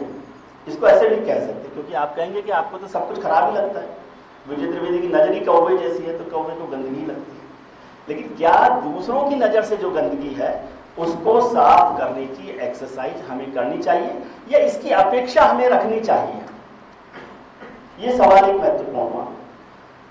बात विचारधारा की आई तो मुझे याद आया गुरुजी गोलवलकर की बात, जो उन्होंने जनसंघ और संघ के प्रतिनिधियों के साथ बैठक में की। ये शायद घटना है दिसंबर 1971 की। 1971 तक 50 करीब 20 साल हो गए थे जनसंघ को बने हुए भी, 1951 से 1971 तक, और भारतीय जनसंघ को कोई ताकत नहीं मिली थी, राजनीतिक ताकत या सत्ता नहीं मिली थी। तो बड़ी चर्चा हो रही थी, ये गुरुजी के साथ की चर्चा है, जिसमें ये चर्चा हुई कि भाई अब हमें विचारधारा छोड़ देनी चाहिए क्या, क्योंकि विचारधारा की वजह से ही शायद हम सरकार नहीं बना पा रहे या राजनीतिक फैलाव नहीं कर पा रहे। अब इसको मैं आपको गुरुजी के शब्दों में कोट करके बताता हूँ। गुरुजी ने क्या कहा उस बैठक में? ये 1971 की आरएसएस जनसंघ की बैठक है। गुरुजी के शब्दों को मैं आपको बता रहा हूँ। मैं इस बात से सहमत हूँ कि विचारधारा में विश्वास रखने वाली पार्टी जल्दी सत्ता में नहीं आती, ये गुरुजी ने कहा संघ के प्रतिनिधियों के साथ। लेकिन इसमें लेकिन बहुत इंपॉर्टेंट है, लेकिन यह नहीं मान सकता कि वो कभी नहीं आ सकती। विचारधारा को लेकर एक मूल प्रश्न 1971 का है। ब्रिटेन में उन्होंने कहा, गुरुजी ने कहा कि ब्रिटेन में 1900 में जन्मी लेबर पार्टी 29 साल तक विचारधारा की वजह से बाहर रही और 1929 में पहली बार गठबंधन सरकार बनाई। लेबर पार्टी भी विचारधारा वाली पार्टी रही थी लंदन। 1929 में उन्होंने पहली बार, और 10 साल बाद 1939 में पहली बार पूर्ण बहुमत की सरकार बनाई लेबर पार्टी ने इंग्लैंड में विचारधारा के साथ। तो क्या सत्ता हासिल करने के लिए विचारधारा छोड़ने की जरूरत है? ये गुरुजी का सवाल है, ये विजय त्रिवेदी का सवाल नहीं, ये 1971 का सवाल है। जब विचारधारा छोड़ेंगे तो लोग साथ आएंगे। गुरुजी ने कहा इस विचार के खिलाफ हूं मैं, विचारधारा के साथ जुड़े रहना महत्वपूर्ण है। सत्ता आएगी नहीं आएगी, हालांकि उन्होंने कहा कि सत्ता आएगी, और हुआ भी। 98 में हमारे पास सत्ता आ गई, वही करीब 28 साल निकले। 1971 के बाद 98 में भारतीय जनता पार्टी की सरकार गठबंधन की बनी और 2014 में पूर्ण गठबंधन की सरकार बनी। तो मतलब गुरुजी ने तो बात ठीक कही थी कि विचारधारा के साथ आप रहकर भी सत्ता में आ सकते हैं, लेकिन प्रश्न वो नहीं था। प्रश्न यह है कि जब हम सत्ता में आ गए तो क्या हम विचारधारा के साथ चल रहे हैं? विचारधारा से लड़ाई लड़ते लड़ते तो हम सत्ता में पहुंच गए, लेकिन सत्ता में आने के बाद क्या हम विचारधारा के साथ चल रहे हैं? व्यक्तिगत नहीं है, लेकिन आप महाराष्ट्र में जिस आदमी को जेल भेजना चाहते हो उसे वित्त मंत्री बनाए,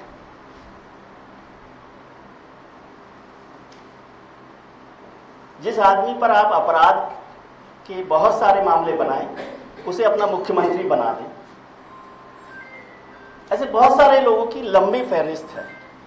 उससे जो संघ में जो कार्यकर्ता है, स्वयं सेवक है, क्या वो आनंदित होता है? प्रश्न यह है। प्रश्न ये नहीं है कि उचित है कि नहीं है, प्रश्न उचित है कि नहीं कि महाराष्ट्र में सरकार हमारी रहनी चाहिए कि नहीं रहनी चाहिए। 1996 का वाजपेयी जी का वो भाषण याद कीजिए, जब विचारधारा की वजह से अटल बिहारी वाजपेयी, क्योंकि मेरा उनके साथ बहुत संपर्क रहा, तो जब विश्वास मत की बहस हो रही थी 13 दिन की सरकार के बाद, और मैं वहाँ पर संपर्क में रहता था, प्रमोद जी और सब लोग लगातार लगे हुए थे, कई दलों के साथ बातचीत हो सकती थी, लेकिन वाजपेयी जी ने क्या कहा उस भाषण में? उस भाषण में कहा कि मैं उस सरकार को चिमटे से भी नहीं छूंगा जो भ्रष्टाचार के साथ चलाई जा सके, यानी तोड़कर सांसदों को हम सरकार नहीं चलाएंगे। और वो सरकार 13 दिन में गिर गई। उसका फायदा क्या हुआ? तो उसका फायदा ये हुआ कि 98 में आप बड़ी ताकत के साथ आए, और उसके बाद जब एक वोट से गिरी तो उससे भी बड़ी ताकत के साथ आप 99 में आए। लेकिन अब हम चाणक्य कब बनते हैं? चाणक्य उस दिन बनते कि यहां सरकार गिराई जाए, यहां एक एमएलए है भारतीय जनता पार्टी का। देखिए उसके बाद भी हमने भारतीय जनता पार्टी की सरकार बना दी, क्योंकि 29 एमएलए को हमने पार्टी बदल दी।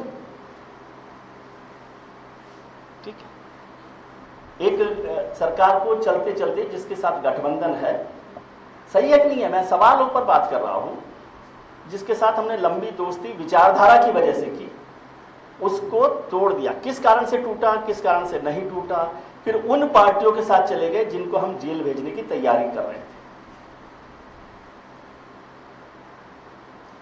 उन लोगों के साथ जो रामायण पर, रामचरितमानस पर आपको आपके सामने बैठकर गाली दे रहे हों, उनकी 4 विधायकों की वजह से आप उनको सरकार में शामिल करते हैं। ठीक है, आपकी सरकार तो चल रही है, लेकिन क्या आप कार्यकर्ताओं से पूछ रहे हैं? ये कार्यकर्ताओं की बात इसलिए मैं बार बार कर रहा हूं क्योंकि हम संघ में ये बात करते रहते हैं, जितनी मेरी लोगों से बात होती है, कि संघ में सबसे बात होकर फैसला होता है। मुझे समझ नहीं आया आज तक कि किससे बात होकर फैसला होता है। ऊपर से नीचे बात हो रही है, नीचे से ऊपर बात हो रही है, क्योंकि जो संघ का स्वयं सेवक है वो तो इस बात से खुश नहीं है कि आप ये बैठक कर रहे हैं। वो संघ का स्वयं सेवक तब तक खुश था जब तक आपने सरकार नहीं बनाई थी, तब भी खुश चल रहा था, शाखा में वो जा रहा था। आज जो शाखाओं में लोग जा रहे हैं, मैं देखता हूँ शाखाओं में मेरा जाना आना होता है, शाखाओं में आता है, क्या वो सब वो लोग हैं? यदि सरकार चली जाए, आज हम तमाम तरह की शाखाओं में बड़ा बदलाव किया है। एक्सपर्ट्स की शाखाएं हैं, इंटेलिजेंसिया की शाखाएं हैं, डॉक्टर्स की शाखाएं हैं, तमाम तरह की शाखाओं पर बात कर रहे हैं। क्या उनके कमिटमेंट पर हम गारंटी दे सकते हैं? क्योंकि आप कह रहे हैं हमारे लिए ये बड़ी बातें कह रहे हैं, साहब हमारे पास बड़े से बड़े डॉक्टर्स जो है वो शाखा में आ रहे हैं। अब डॉक्टर बड़े से बड़े तो 5 साल में 2 साल में नहीं बने ना। यदि उनकी विचारधारा संघ के साथ जुड़ी हुई है तो वो संघ में होते, लेकिन 10 साल में ही संघ से इतना जुड़ाव क्यों हो गया उनका?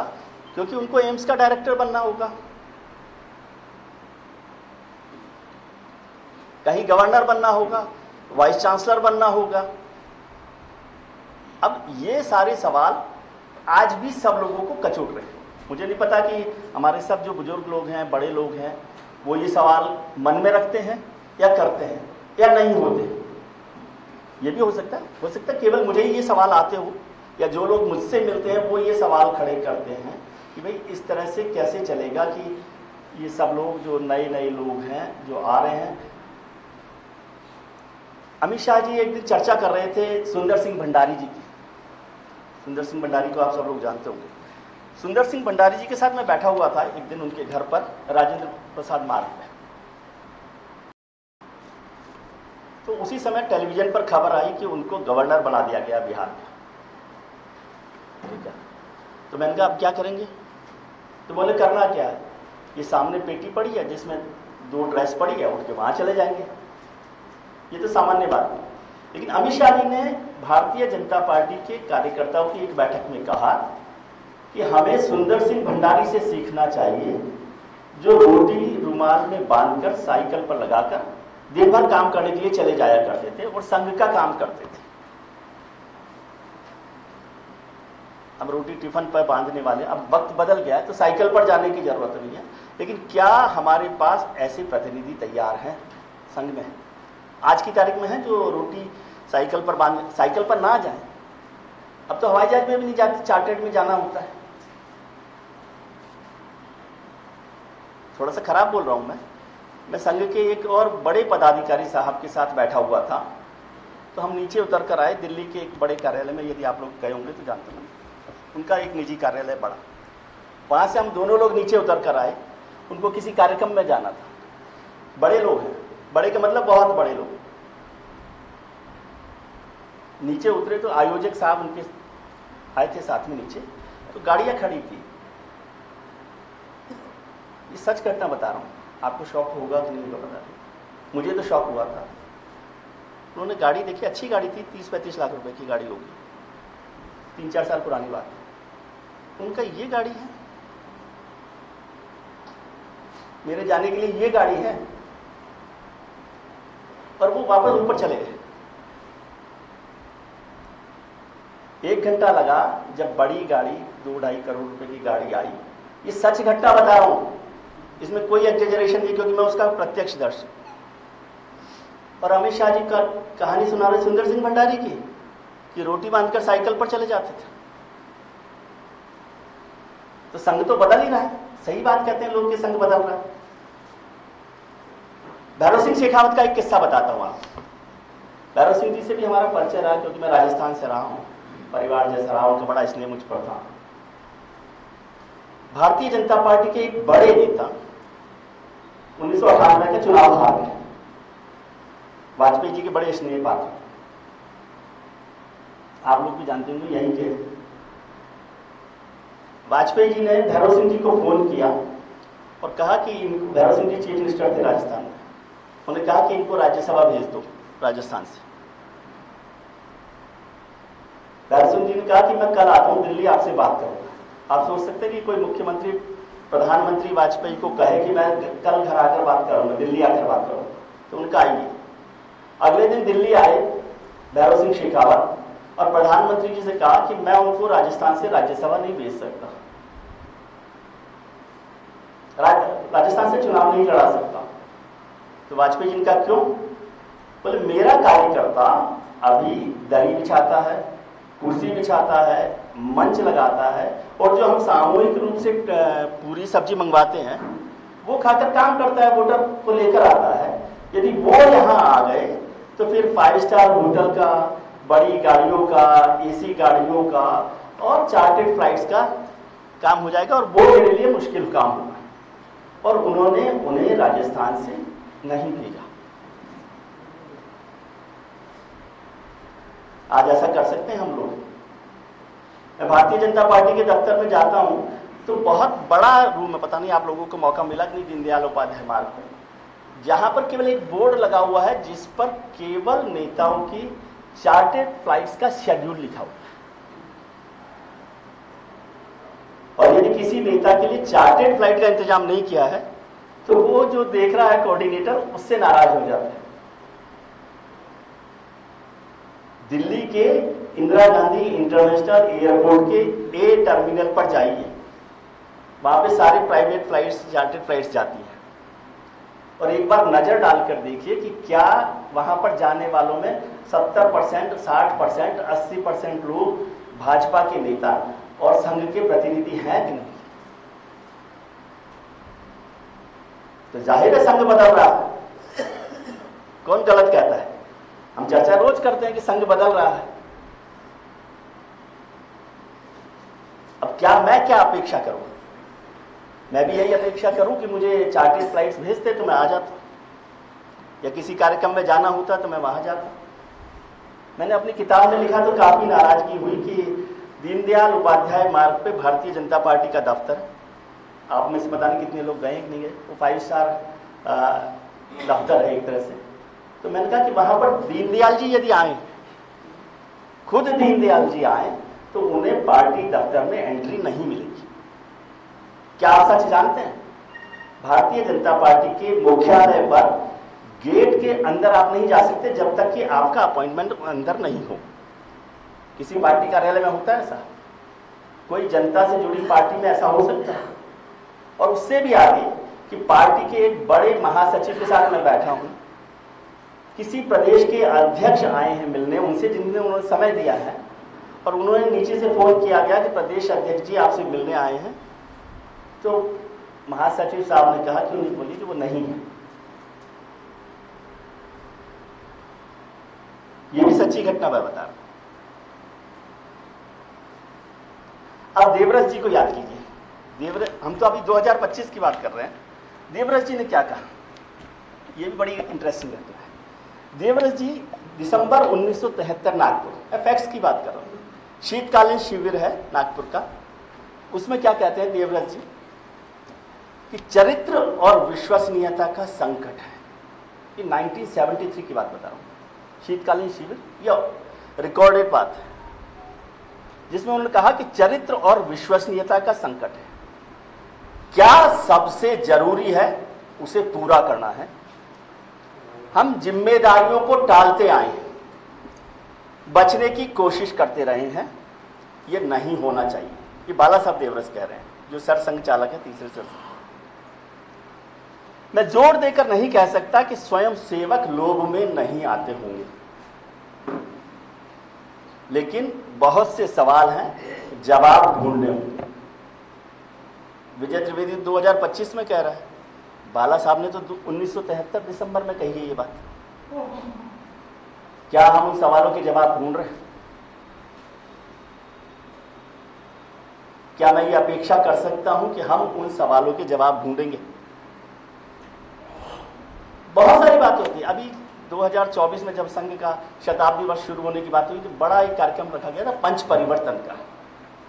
बड़ी 5 महत्वपूर्ण मुद्दे दिखाए। मैं ये नहीं कह रहा कि इसका मतलब संघ काम नहीं कर रहा, क्योंकि हम घर में बैठे हैं तो घर में कम से कम चर्चा कर सकते हैं ना। संघ की ताकत पर मैं चर्चा यहाँ करना नहीं चाहता, क्योंकि संघ की ताकत हम सब लोग जानते हैं। संघ सब परिवारों के साथ काम कर रहा है, विचारधारा के साथ काम कर रहा है, हिंदुत्व के साथ काम कर रहा है। इस पर चर्चा मैं यहाँ करूंगा तो लोग कहेंगे मुझे सिखाने आए हो क्या। इसलिए आप ये मत समझिए कि मैं संघ की आलोचना करने आया, लेकिन संघ की जितनी ताकत है वो तो हम सब लोग जानते हैं ना। घर में हमारी ताकत को कैसे बढ़ाना है या घर में हमारी कमजोरी क्या है, उस पर चर्चा यदि हम करना चाहें, हो सकता है अगली बार से आप नहीं बुलाएंगे मुझे, हो सकता है सब लोग नाराज हो जाए कि क्या है, हो सकता है सब लोग देवधर साहब से नाराज हो जाए कि क्या बात है, लेकिन मैं इसको अपने घर की तरह से देखकर ये अपेक्षा करूं। मैं सवाल भी नहीं कर रहा, आरोप भी नहीं कर रहा। तो पंच परिवर्तन की जब बात हुई तो उसमें एक बहुत महत्वपूर्ण चर्चा थी कुटुंब प्रबोधन। एक बड़ा कार्यक्रम है और वो संघ के लिए मैं समझता हूँ बहुत बड़ा है, और ऐसा कोई कार्यक्रम संघ के बिना, संघ के अलावा कोई नहीं कर सकता। और वो इसलिए जरूरी है पंच परिवर्तन में क्योंकि अभी जितने हमारा समाज टूट रहा है और न्यूक्लियर फैमिलीज पर हम आ गए हैं, और अब तो न्यूक्लियर फैमिलीज से लॉन्ग डिस्टेंस फैमिलीज पर भी आ गए, तो उस पर किस तरह से काम, यदि उस पंच परिवर्तन में एक काम भी ये बड़ा हो जाएगा तो हम लोग बहुत बड़ी मेहनत कर पाएंगे, क्योंकि वो मुझे लगता है हिंदू समाज की, भारतीय समाज की सबसे बड़ी ताकत हो सकती है। और ये काम आपने किया, क्योंकि संघ में ये पहले से है कि संघ में क्या कहा जाता है कि सबसे पहले शाखा में जाते हैं और शाखा से निकलते हैं तो 8 लोग चाय पीने चले जाते हैं किसी के घर में, यही करते हैं ना हम लोग। तो चाय पीना तो मकसद नहीं होता ना, उस परिवार के साथ जुड़ना मकसद होता है। और परिवार के साथ जब सब लोग जुड़ते हैं तो वो परिवार भी अपने आप में जुड़ता है, लेकिन अब हम उसकी चर्चा नहीं करते। एक चर्चा अभी हुई सामाजिक समरसता की, बहुत महत्वपूर्ण सब्जेक्ट है सामाजिक समरसता। दिल्ली में रहते हैं तो बड़े वो चलती रहती है, बिटरनेस चलती है, गंदगी चलती है।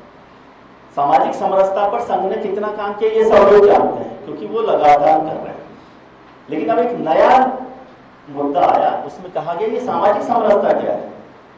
सामाजिक समरसता का मतलब यह है कि आप समानता के पक्षधर नहीं। ये एक नया नैरेटिव तैयार हुआ, मैं नहीं मानता इसको, लेकिन आप दिल्ली जाएंगे या दिल्ली के राजनीतिक हलकों में जाएंगे या देश के राजनीतिक हलकों में जाएंगे तो लोगों ने एक नया नैरेटिव खड़ा किया कि सामाजिक समरसता की बात करता है संघ, लेकिन समानता की बात नहीं।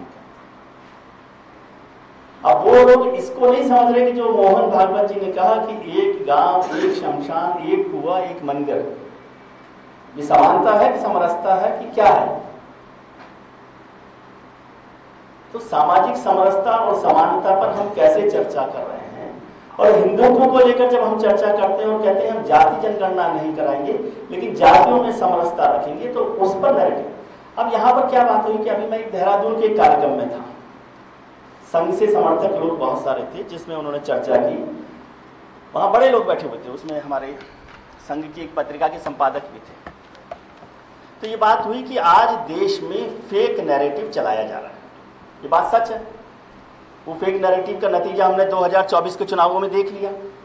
कि जाति के जनगणना को लेकर या कॉन्स्टिट्यूशन को बदलने को लेकर फेक नैरेटिव चलाया गया।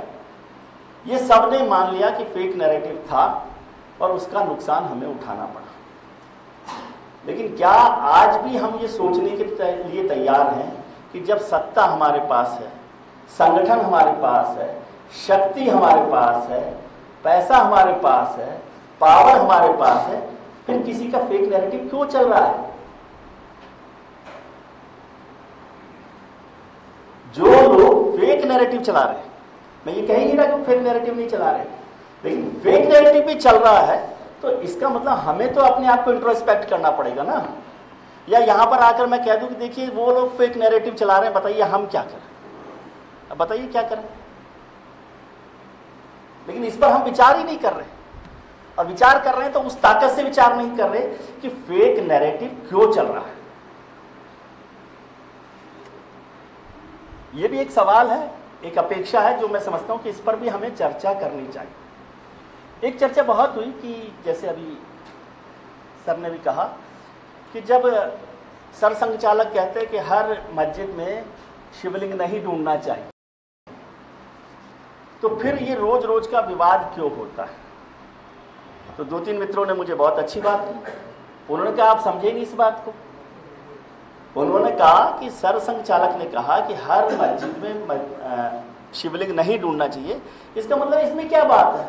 हर मस्जिद में शिवलिंग है ही ना, क्या ढूंढना है? क्या ढूंढना है?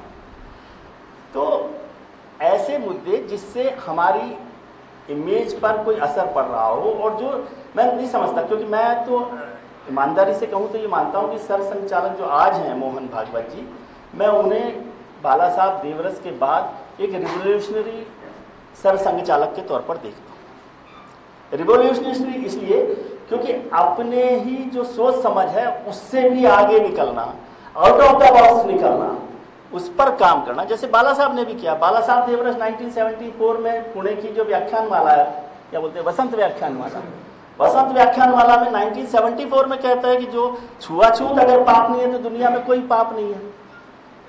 तो रेवोल्यूशन था 1974 में इस बात पर चर्चा करना, क्योंकि उससे पहले ही गुरुजी की बात को लेकर वर्ण व्यवस्था पर बड़ा विवाद हुआ था।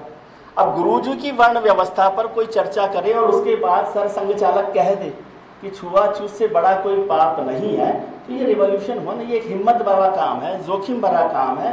वो इमरजेंसी में मुसलमानों को साथ लाने की बात करते हैं। वो 2000 में सुदर्शन जी मुस्लिम राष्ट्रीय मंच बनाकर मुसलमानों को साथ लाने की बात करते हैं। तो रेवोल्यूशन पर उसी तरह से मुझे लगता है कि मोहन भागवत भी रेवोल्यूशनरी कुछ काम कर रहे हैं। हो सकता है हम सब लोग सहमत नहीं हो। तो आज सवेरे ही चर्चा हो रही, तो मैंने कहा कि मोहन जी को मैं राज कपूर की तरह से समझता हूँ। राज कपूर जो हैं, जो फिल्म स्टार, डायरेक्टर, प्रोड्यूसर रहे, वो समय से आगे चलने वाले लोग थे। इसलिए जब मेरा नाम जोकर उन्होंने बनाई तो वो पिट गई, लेकिन 25 साल बाद जब मेरा नाम जोकर आई तो हर दिन हाउसफुल रही है। हो सकता है कि मोहन भागवत जी या सर संचालक साहब जो बातें कह रहे हैं, हो सकता है हम आज नहीं समझ रहे। मैं उनके प्रवक्ता के तौर पर यहाँ नहीं आया, क्योंकि मैं उनका प्रवक्ता नहीं हो सकता, और वो तो खुद अपने आप में हिंदू समाज के और संगठन के प्रवक्ता हैं। लेकिन ये सोच लेना कि पता नहीं, आजकल कई लोग कहते हैं, माफ़ कीजिएगा, जो मुझे तो कहते हैं कि भाई आजकल मोहन जी पता नहीं क्या क्या बोलते रहते हैं, और वो संघ के शाखा में जाने वाले लोग, बाहर के लोगों की मैं चर्चा ही नहीं कर रहा। बाहर के लोग क्या बोलते हैं क्या नहीं बोलते उसकी चर्चा नहीं कर रहा। लेकिन मैं समझता हूँ कि इस जो संघ का, सर संघचालक साहब का जो बयान है या जो बात है, अब कल भैया जी जोशी ने कहा कि औरंगजेब का, जिसका जिक्र उन्होंने किया कि औरंगजेब की कब्र यहाँ पर, होता क्या है कि हम सारा वो वैसा ही है कि भगोने भर दूध हमने मलाई वाला खरीदा, बनाया कि खीर बनाएंगे, लेकिन उसमें एक नींबू निचोड़ दिया, तो वो एक नींबू सारा दूध फाड़ देता है। तो क्या हम ये दूध फाड़ने की प्रक्रिया पे लगे हुए हैं कि सारी मेहनत हो रही हो, 80 करोड़ लोगों को अनाज बांट रहे हों, सौगातें मोदी बांट रहे हों, सड़क बना रहे हों, पुल बना रहे हों, हर घर नल पहुंचा रहे हों, सरसंघ चालक जो है वो कहें कि हर घर में, हर गांव में एक कुआं, एक शमशान, एक मंदिर होगा, और संघ का कार्यकर्ता लगातार डिजास्टर मैनेजमेंट में लगा हुआ हो, समाज सुधार में लगा हुआ हो, उसमें एक दिन औरंगजेब की कब्र पर विवाद खड़ा कर दीजिए, तो जितना अच्छा काम किया सब बराबर हो जाएंगे। वैसे भी अच्छे काम की चर्चा नहीं होती। हम इसको छोटे से उदाहरण से समझ लें, जिसका मैं उदाहरण अक्सर देता हूँ कि यदि कोई कहे, अभी देवदत्त जी कह दें कि भाई विजय द्विवेदी बहुत अच्छा आदमी है, तो यहाँ पर सब बैठे हुए सवाल पूछेंगे भाई ये कैसे आपने कह दिया, उनकी बात तो ये ठीक नहीं है, उनकी बात तो वो अच्छी नहीं है, वो तो ये कह रहे थे, और आप कैसे जानते हैं, आप कौन सर्टिफिकेट देने वाले हैं। लेकिन देवदत्त जी ये कहते हैं कि विजय द्विवेदी बहुत खराब आदमी है, तो कोई ये सवाल नहीं पूछेगा भाई आप कैसे कह रहे हो, तब आप कहेंगे देवदत्त जी सही कह रहे हैं। तो बुरा मानने में, खराब बात मानने में हमें कहीं परेशानी नहीं है। मुझे लग रहा है कि हम जो मेहनत कर रहे हैं, मतलब संघ जो मेहनत कर रहा है, जो संगठन मेहनत कर रहे हैं, विश्व हिंदू परिषद जो मेहनत कर रही है, या अखिल भारतीय विद्यार्थी परिषद जो मेहनत कर रही हो, या राष्ट्रीय स्वयंसेवक जो मेहनत कर रहा है, कहीं हम उसकी मेहनत को किसी एक कारण या अकारण से बिगाड़ तो नहीं रहे। ये भी एक अपेक्षा है, इस अपेक्षा पर भी हमें सोचना चाहिए कि क्या हम उस अपेक्षा पर कर रहे हैं काम। एक छोटा सा सवाल करके मैं खत्म करता हूँ, मेरे ख्याल से हमने ज़्यादा टाइम ले लिया है। कि जब मैं किताब लिख रहा था तो संघ के एक बड़े पदाधिकारी से मैंने उन्होंने मुझसे सवाल किया कि ये किताब आप क्यों लिख रहे हो, संघ पर जो किताब हमने लिखी, संगम शरणम गच्छामि। सारे अपने अनुभव का जिक्र करो, वो खराब है, गलत है, सही है, पता है। तो मैं उदासीन आश्रम में था, उस समय उदासीन आश्रम चला करता था, मतलब अब भी चल रहा है वैसे उदासीन आश्रम में, क्योंकि केशव कुंज बन रहा था, तो उदासीन आश्रम में सब बड़े पदाधिकारी रहते थे। तो मैं उनके साथ बैठा हुआ था, चाय पी रहा था, तो उन्होंने कहा मुझे ये बताओ तुम किताब क्यों लिख रहे हो। मैंने कहा मैं ये किताब केवल इसलिए लिख रहा हूँ क्योंकि ये एक न्यूट्रल किताब है संघ की जानकारी के लिए, क्योंकि मैं ये मानता हूँ कि संघ का प्रचार प्रमुख, संघ का राष्ट्रीय स्वयंसेवक संघ का सर संचालक तो हर दिन बात नहीं करता, वो विजयादशमी को जो बोल दिया उस पर बात होगी, लेकिन संघ के स्वयंसेवक को तो हर दिन निपटना पड़ता है अपने मोहल्ले में। अब उसके पास ये उदाहरण नहीं होता जब आप रोज टेलीविजन पे कहते हैं कि संघ ने आजादी में हिस्सा नहीं लिया, तो उसके पास ये पता ही नहीं होता उसको कि जो मई में जब वहां पर हमारे डॉक्टर हेडगेवार साहब जेल गए और जस्टिस इस्माइली ने कहा कि ये वो भाषण दिया है जिस पर राजद्रोह का मुकदमा है, उसकी तरफ से जब वो खुद अपनी वकालत कर रहे थे, तो जो वकालत की है वो तो उससे बड़ा राजद्रोह का मुकदमा है, और 1 साल वो जेल में रहे। डॉक्टर हेडगेवार सर संघचालक का इस्तीफा देकर 1 साल जेल में रहे, और जिस दिन जेल से निकले उस दिन नागपुर में बारिश हो रही थी, अजनी जेल से जब वो निकले, और वो चितरंजन पार्क की बजाय वेंकटेश थिएटर शायद यहाँ पर है, उस समय रहा होगा, उसमें वो प्रोग्राम हुआ, और उसमें पंडित मोतीलाल नेहरू, विट्ठल भाई पटेल, अफजल अली खां और कई लोग कांग्रेस के बड़े नेता मौजूद थे। तो ये मेरे स्वयंसेवक को पता नहीं रहता। जब ये पता नहीं रहेगा तो मैं कैसे लड़ूंगा कि भाई आप जो मेरे शर्मा जी हैं बगल वाले, वो जब कहते हैं तुम तो कभी आजादी की लड़ाई में लड़े नहीं, अंग्रेजों के गुलाम रहे हो, तो मैंने कहा मैं वो जानकारी वहां देना चाहता हूं। तो संघ के बड़े पदाधिकारी साहब थे, बड़ा सम्मान मैं उनका करता हूँ, उन्होंने कहा नहीं इसकी जरूरत नहीं है, हमारा जो स्वयंसेवक है वो 5 रुपए की गीतिका पढ़ता है, उसको संघ के गीत पढ़ना बहुत है, वो संघ के गीत याद कर ले और शाखा में चला जाए, बाकी जवाब तो हम दे रहे हैं, आप तो जवाब दे रहे हैं, लेकिन यहाँ तो लड़ाई रोजाना की है, लड़ाई तो रोजाना हो रही है ना। मुसलमानों पर जब मुस्लिम राष्ट्रीय मंच बन जाए, सुदर्शन जी उस पर काम करें, देवरस जी उस पर काम करें, या महिलाओं की भूमिका को लेकर राष्ट्र सेविका समिति 1936 में बन जाए, तो उस पर तो किसी के पास जवाब नहीं है। आप रोज कहेंगे कि नहीं यहाँ पर तो कोई जवाब होता नहीं। रंगाहरी विषय बिंदु लिखें, रंगाहरी गुरुजी समग्र लिखें, और आप रोज ये गाली खाते रहे कि संघ में जो है ना पिछड़ों को, दलितों को आगे नहीं बढ़ने का मौका दिया जाता, क्योंकि आपके जो 6 राष्ट्रीय स्वयंसेवक संघ बने, सर संघचालक बने, वो सबके सब सवाल है, क्योंकि फिर आप क्या सफाई देते कि नहीं हम तो जाति को मानते नहीं। मत मानिए आप जाति को, आपका नैरेटिव क्या बन रहा है? आपका नैरेटिव तो ये बन रहा है ना कि आप एक सवर्ण मनुवादी संगठन हैं। किसी ने रंगाहरी की चर्चा की है जिसने गुरुजी समग्र लिखा हो? क्या कोई ऐसा संगठन हो सकता है जो अपने सर संघचालक या जो हेड ऑफ द ऑर्गेनाइजेशन है उसकी किताब के कुछ हिस्सों को खुद खारिज कर दे? बंच ऑफ थॉट्स में से बहुत सारे हिस्से को संघ ने बाला साहब देवरस के वक्त में खारिज कर दिया, और आज की सारी बहस में television per bunch of thoughts की चर्चा होती है।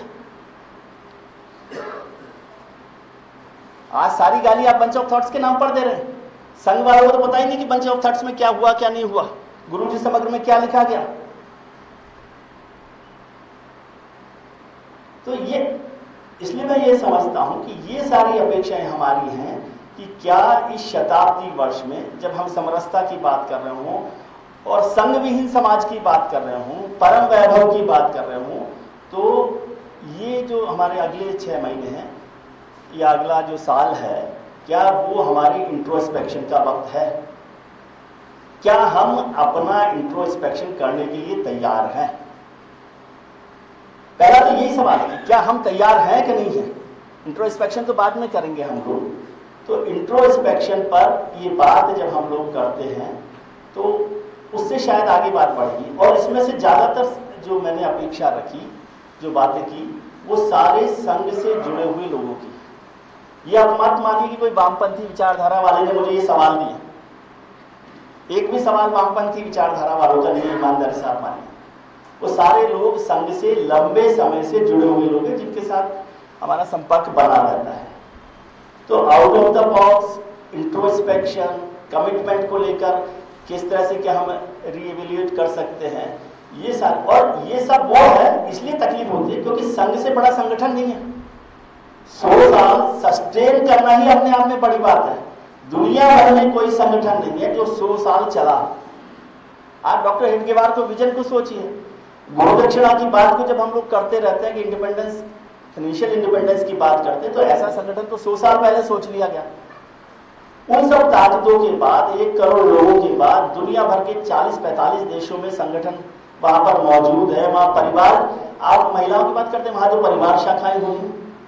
अभी 3 दिन पहले मुझे संघ के एक बड़े पदाधिकारी का बहुत अच्छा बात कही उन्होंने कि भाई आप रोज कहते हो ये सवाल कि महिलाएं उसमें शामिल नहीं है, संघ में शामिल नहीं है, महिलाओं को शामिल है। राज्य सेविका समिति को छोड़ दो, बोले जब हम महिलाओं की गर्ल्स कॉलेज बनाते हैं तो क्या उसमें लड़कों को शामिल करते हैं क्या? या केवल लड़कों के जो कॉलेज होते हैं, सिंगल जेंडर कॉलेज जो होते हैं, तो क्या उसमें लड़कियों को आने देते हैं? नहीं आने देते। तो संघ को यदि आप ऐसा भी संगठन मान लें तो इसमें क्या आपत्ति है? लेकिन क्या हम उन सब सारे सवालों से नजर चुरा रहे हैं? क्या हम उसके लिए तैयार हैं या नहीं है? इन सब पर मेरा आग्रह, मेरा अनुरोध, मेरी प्रार्थना हम सब लोगों से यह है कि इस पर हम सोचें, इस पर यदि विचार कर सकते हैं तो बेहतर है। आप सब लोगों को मैंने हर्ट किया होगा, नाराज किया होगा, क्योंकि मैं संघ को नहीं जानकर भी संघ के बारे में इतनी सारी गलत बातें, कड़वी बातें बोल रहा हूँ। उसके लिए मैं माफ़ी चाहता हूँ। और इसमें देवधर जी का कोई लेना देना नहीं है। देवधर जी का लेना देना इतना ही है कि वो एक बैक बेंचर स्टूडेंट को कहीं पर प्रोग्राम में भाषण के लिए बुला रहे थे। ठीक है, तो इस माफ़ी के साथ, इस प्रार्थना के साथ और इस बात के साथ कि आप सबका बहुत बहुत धन्यवाद कि ऐसी बातें भी आप सब लोगों ने सुनी, उसके लिए बहुत शुक्रिया। संघ स्वयंसेवक की मन की बात यहाँ पे उद्धृत की आहे, इसके लिए धन्यवाद। यानंतर मी ज्ञानगंधाचे जे प्रणेते आहे, संयोजक आहे दिलीप देवधर काका यांना विनंती करतो की त्यांनी आम्हाला उद्बोधन करा। 1360 कोटी वर्षापूर्वी या ब्रह्मांडामध्ये समस्त चैतन्य, इंग्रजीत एनर्जी म्हणा, काही लोक त्याला कॉन्शियसनेस म्हणतील, काही एनर्जी म्हणतील। मी विद्यार्थी असल्यामुळे मी चैतन्य शब्द वापरतो। जगातलं चैतन्य 1360 कोटी वर्षापूर्वी केंद्रित झालं होतं आणि तुम्ही म्हणाल की 1360 कोटीचा आजचा काय संबंध आहे? 1360 कोटी वर्षापूर्वी चैतन्य एकत्र झालं होतं, तेव्हा दिलीप देवधर त्या चैतन्यात हजर होता। म्हणजे माझ्या चैतन्याचं वय किती? 1360 कोटी। आणि मी एकटा नव्हतो, या सभागृहात जे बसलेले जे चैतन्याचे निर्णय जे युनिट्स आहे 1360 कोटी वर्षापूर्वी वैश्विक चैतन्याच्या एकत्रीकरणामध्ये मला तुम्ही सुद्धा दिसला होता. या वाक्याचा अर्थ काय?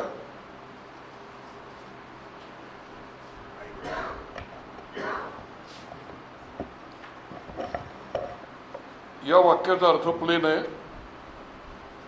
फिजिक्सच्या भाषेमध्ये ज्याला बिग बँग 1360 कोटी वर्षापूर्वीचं म्हणतात, एनर्जी एकत्र आली आणि नंतर स्फोट झाला आणि पसरणं सुरू झालं आणि आपण त्या चैतन्याचे अंश आहोत.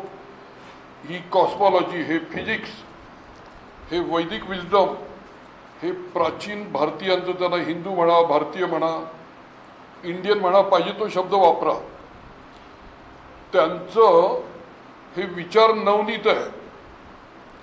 जे कॉस्मॉलॉजी आणि फिजिक्स मांडत आहे ते आमच्या ऋषीमुनींनी मांडून ठेवलेलं आहे आणि अनुभवातून. त्यामुळे माझा जो 75वा वाढदिवस आहे तर तो वाढदिवस ॲक्च्युली चैतन्याचा वाढदिवस 1360 कोटी वर्षाचा आहे. शरीर आहे त्याचा वाढदिवस मात्र 75 वर्षाचा आहे. आजचा विषय संघ आणि मला 10 मिनिटात माझी खुर्ची घ्यायची आहे. तो संघाचं 100वे वर्ष आहे हा चर्चेचा विषय आहे. तो संघाचा फॉर्म आहे, ते संघाचं शरीर आहे.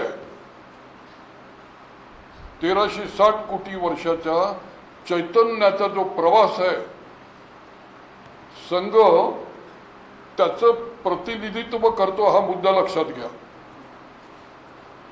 आणि एकदा हा मुद्दा लक्षात आला की भारतीयांचं, हिंदूंचं, इंडियन लोकांची वैचारिक ताकद काय आहे जी आपल्या लक्षात येईल. जेनेटिक्सचा डाटा सांगतं की आजच्या पृथ्वीवरची सर्व मानव हे होमोसेपियन आहे. आणि तोच डाटा म्हणतं की भारत भूमी अशी आहे जिथे 35,000 वर्षापासून प्रत्येक माणूस ऑलरेडी होमोसेपियनच होता. अदर दॅन होमोसेपियन 35,000 वर्षापूर्वी नामशेष झाले होते. हा मॉडर्न जेनेटिक्सचा इंडियाबद्दलचा डाटा आहे. तर आम्हाला 35,000 वर्षाचं जे पार्श्वभूमी आहे ती रानटी सभ्यतेची आहे. 10,000 वर्षाची जी पार्श्वभूमी आहे, आमच्या रानटी सभ्यतेतून आमची कृषी म्हणजे आर्य सभ्यता विकसित झाली आहे. ती 10,000 वर्षाची आहे. एक लक्षात घ्या, महावीर, बुद्ध, पतंजली ही तिन्ही नावं अहिंसा शब्दाच्या समानार्थी जगात वापरली जातात. तर 2,500 वर्षापूर्वी हे जे 3 अहिंसेचे जे पुजारी निर्माण झाले ते हवेतून नाही आले. ते 35,000 वर्षाची प्रक्रिया आणि 10,000 वर्षाची प्रक्रिया याचं ते विचार नवनीत आहे. आणि ते विचार नवनीत या देशाचा 35,000 वर्षाचा जो इतिहास आहे त्याचं विचार नवनीत आहे. त्यामुळे 21व्या शतकामध्ये बुद्ध का युद्ध हा जो मुद्दा आहे हा वैश्विक मुद्दा आहे. आणि या वैश्विक मुद्द्याची पार्श्वभूमी 2,500 वर्षापूर्वीचे महावीर, बुद्ध आणि पतंजली आहे हे आम्ही लक्षात घेतलं पाहिजे. त्यामुळे संघाचं नातं या 35,000 वर्षाच्या विचारधारेशी आहे, चैतन्याची आहे. आणि संघाची जी बॉडी आहे ती फक्त 100 वर्षाची आहे. या बॉडीमध्ये अनेक दोष आहेत का? अरे प्रचंड दोष आहे. पण जागतिक मानवाच्या दोषांची यादी केली तर भारतीयांचे दोष 1% जागतिक दोषांपेक्षा कमी ठरतील. आणि भारतीय लोकांच्या दोषांची यादी केली तर आजच्या RSS विश्वातील मंडळींचे दोष भारतीय दोषांपेक्षा अजून कमी ठरतील. हे जर सत्य लक्षात घेतलं तर तुम्हाला ऑल्टरनेटिव्ह नाही आहे. लोकशाही मी शब्द वापरत नाही, त्यात शाही शब्द आहे. प्रजातंत्र अवेलेबल सिस्टीम मधलं बेस्ट आहे, पण प्रजातंत्रात प्रचंड दोष आहे. मग आम्ही प्रजातंत्र कमी दोषाचं म्हणून स्वीकारायचं की नाही? उत्तर आहे स्वीकारायचं. मग 2021-25ला माझ्या पुढे भारतातले जे विविध गट आहे, संस्था आहे, विचार आहे, त्यातली कमी दोष असलेली संघटना कोणती? तर अभ्यासातून उत्तर आहे संघ परिवार. माझं वाक्य नीट आहे का? कमी दोष असलेली संघटना कोणती? RSS. तिच्यात दोष आहेत का? अरे प्रचंड दोष आहे. मग ते दूर करण्याची जबाबदारी कोणाची?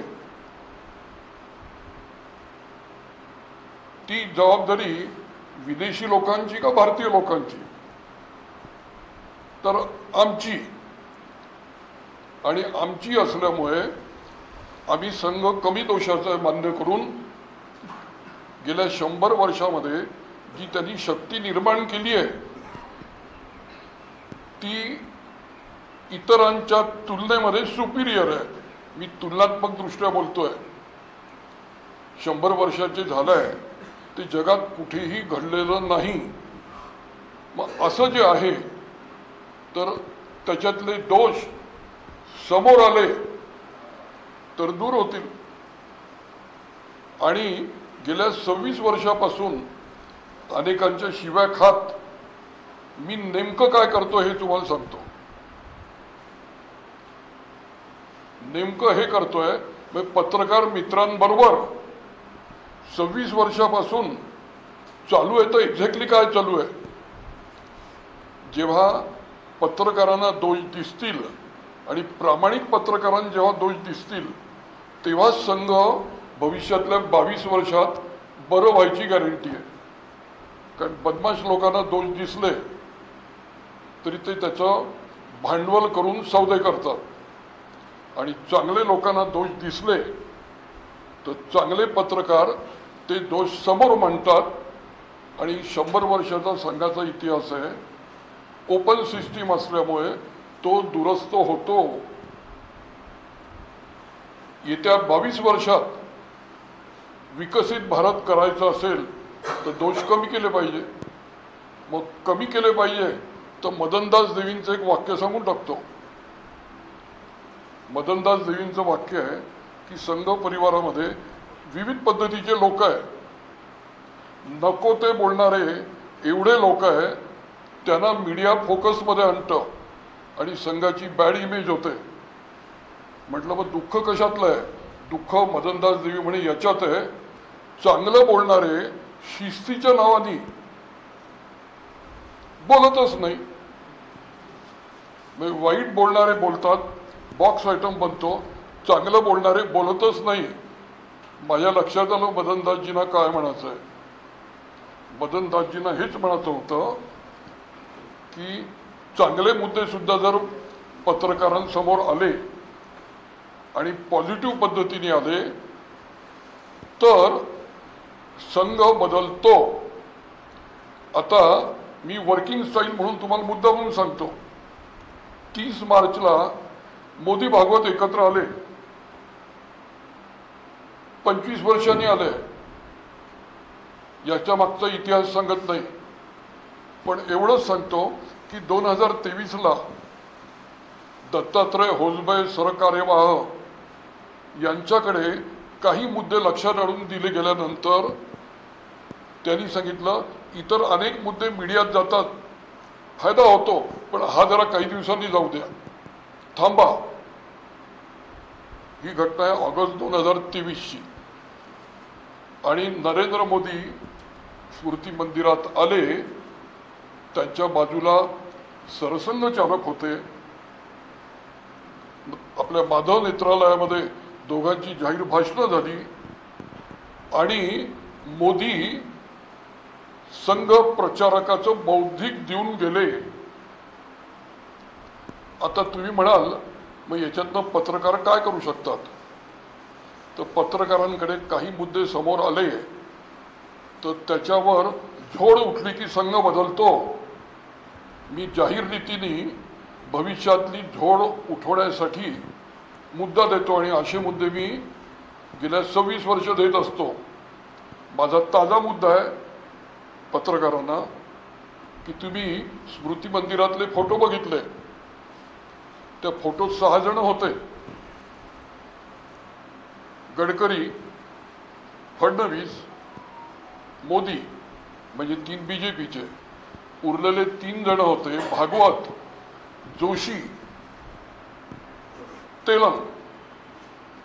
भारतातल्या एकही पत्रकारांनी असा प्रश्न का नाही विचारला की 6 मधला एक ओबीसी आणि 5 महाराष्ट्रीयन ब्राह्मण. हा मुद्दा न विचारल्यामुळे मी तुम्हाला सांगतो संघ स्लो बदलतो. आता तुम्ही म्हणाल की हा मुद्दा आधी का नाही सांगितला? अरे आधी कार्यक्रमच होत नव्हता. आता कार्यक्रम घडल्यावर फोटो बाहेर आला. ते फोटो बाहेर आल्यावर 5 महाराष्ट्रीयन ब्राह्मण आणि 1 ओबीसी विश्व नेता असं का? मला माहिती आहे मी आज आपल्यासमोर बोलल्यानंतर हे भारतभर याचा कॅस्केडिंग इफेक्ट होणार आहे. आणि गेल्या 25 वर्षात नाही 26 वर्षात पत्रकार नेमकं हेच करतात आहे. आणि मला अभिमान आहे आजचा कार्यक्रम सुद्धा त्या प्रोसेसचा एक भाग आहे. हे कन्स्ट्रक्टिव्ह वर्क आहे. हे कन्स्ट्रक्टिव्ह वर्क दोष दूर करण्यासाठी आहे. मी बाळासाहेब आंबेडकरांना, फुलेंना, श्याम मानवला सुद्धा, दाभोळकरांना सुद्धा हिंदू धर्मसुधारक समजतो. त्यामुळे पॉझिटिव्ह पद्धतीने काळजी घेत याच्यासाठी तुम्हाला गावंडेंचे क्लास जॉईन करावे लागतील. काळजी घेत संघाचे 5 प्लस पॉईंट सांगा आणि 2-3 मायनस पॉईंट लक्षात आणून द्या. तुम्हाला मी गॅरंटी देतो पुढच्या वेळेला तुम्हाला नवीन दोष सांगावे लागतील. आणि हीच प्रोसेस आहे. आणि हीच प्रोसेस संघाच्या केंद्रीय नेतृत्वाला अपेक्षित आहे. हीच प्रोसेस संघाचं केंद्रीय नेतृत्व नाही हो, ज्याला परिवर्तनाची प्रक्रिया समजते त्याला हेच अपेक्षित आहे. त्यामुळे ज्ञानयुद्धाचं हे जे 57वं वर्ष आहे तर ही फुलपाखराची फडफड आहे. फुलपाखराची फडफड फिजिक्समध्ये याला बटरफ्लाय इफेक्ट म्हणतात. हे जग व्हायब्रंट असल्यामुळे, दोलायमान असल्यामुळे एका फुलपाखरू सुद्धा या युनिव्हर्सला हादरवू शकतं, हलवू शकतं. आणि इथे लोकसत्ताचा दिवाळी अंक आहे. मी 100 मुद्दे दाखवतो. पत्रकारांच्या भरोशावर संघात परिवर्तनं झालेली आहेत आणि 22 वर्ष होणार आहेत. तर मी एका वाक्यात थांबतो की हिंदू शब्द, भारतीय शब्द, इंडियन शब्द तिथेही अज्ञान आहे. इंडिया इंद्रापासून आहे, भारत यज्ञ अग्नी आहे. तर इंडिया हा काही फॉरेनर शब्द नाही आहे, भारत फॉरेनर नाही आहे. तर हे जे शब्द आहे या शब्दांच्या इथॉसची जी ताकद आहे ती मला वाटतं प्रत्येकजण मान्य करेल की 100 वर्षापूर्वी हिंदू नावाची जी इक्विटी होती, ब्रँड व्हॅल्यू होती ती 0 होती. लाज वाटायची हिंदूला हिंदू म्हणायची. या 100 वर्षामध्ये गर्व से कहो हिंदू है हे नाटकासाठी का होईना, प्रामाणिक पद्धतीने का होईना म्हणण्याची वेळ जी आली आहे ती अनेक दोष असलेल्या RSSमुळे. ही शक्ती निर्माण झाली आहे 100 वर्षात. मग येत्या 22 वर्षासाठी प्रोग्राम काय, फार लहानसा प्रोग्राम, संघाचे 5 गुण मांडा, मग 5 दोष मांडा. पुढच्या वेळेला तुम्हाला ते दोष पुन्हा मांडण्याची संघ संधी देणार नाही आणि याच्यावर सर्वांचं एकमत आहे असं मला वाटतं. त्यामुळे मला असं वाटतं की या पूर्ण जगतामध्ये 1360 कोटी वर्षाच्या चैतन्याचं नातं सांगणारी संघटना म्हणजे RSS. तिच्या चैतन्याच्या विचारांमध्ये दोष नाही आहे, ते वैश्विक आहे, बॉडीत दोष आहेत. आणि म्हणून जसं महात्मा गांधींनी 30 जानेवारी 1948ला काँग्रेस विसर्जित केली होती आणि नेहरूंनी स्वार्थासाठी जिवंत ठेवल्यामुळे आज काँग्रेसचे हाल झाले. त्यामुळे मोदी आणि भागवत जे परवा बोलले ते विकसित भारत 2047, तर लिमिटेड गोल आहे हो मित्र हो. विकसित भारत, डेव्हलप इंडिया 2047, त्यात अनेक दोष असलेली संघटना येत्या 22 वर्षात समोर जाणार आहे. तर विनंती सर्वांना एकच, 5 सद्गुण सांगा, 5 दोष सांगा. पुढच्याला नवीन दोष सांगण्याची पाळी तुमच्यावर येईल. आज माझा जो वाढदिवस आहे तो वाढदिवस म्हणून गेल्या 25 वर्षापासून साजरा न करण्याचं कारण काय? अरे 1360 कोटी वर्षाचा संस्कार आहे, अहम ब्रह्मास्मी. माझा वाढदिवस कशाला साजरा करू?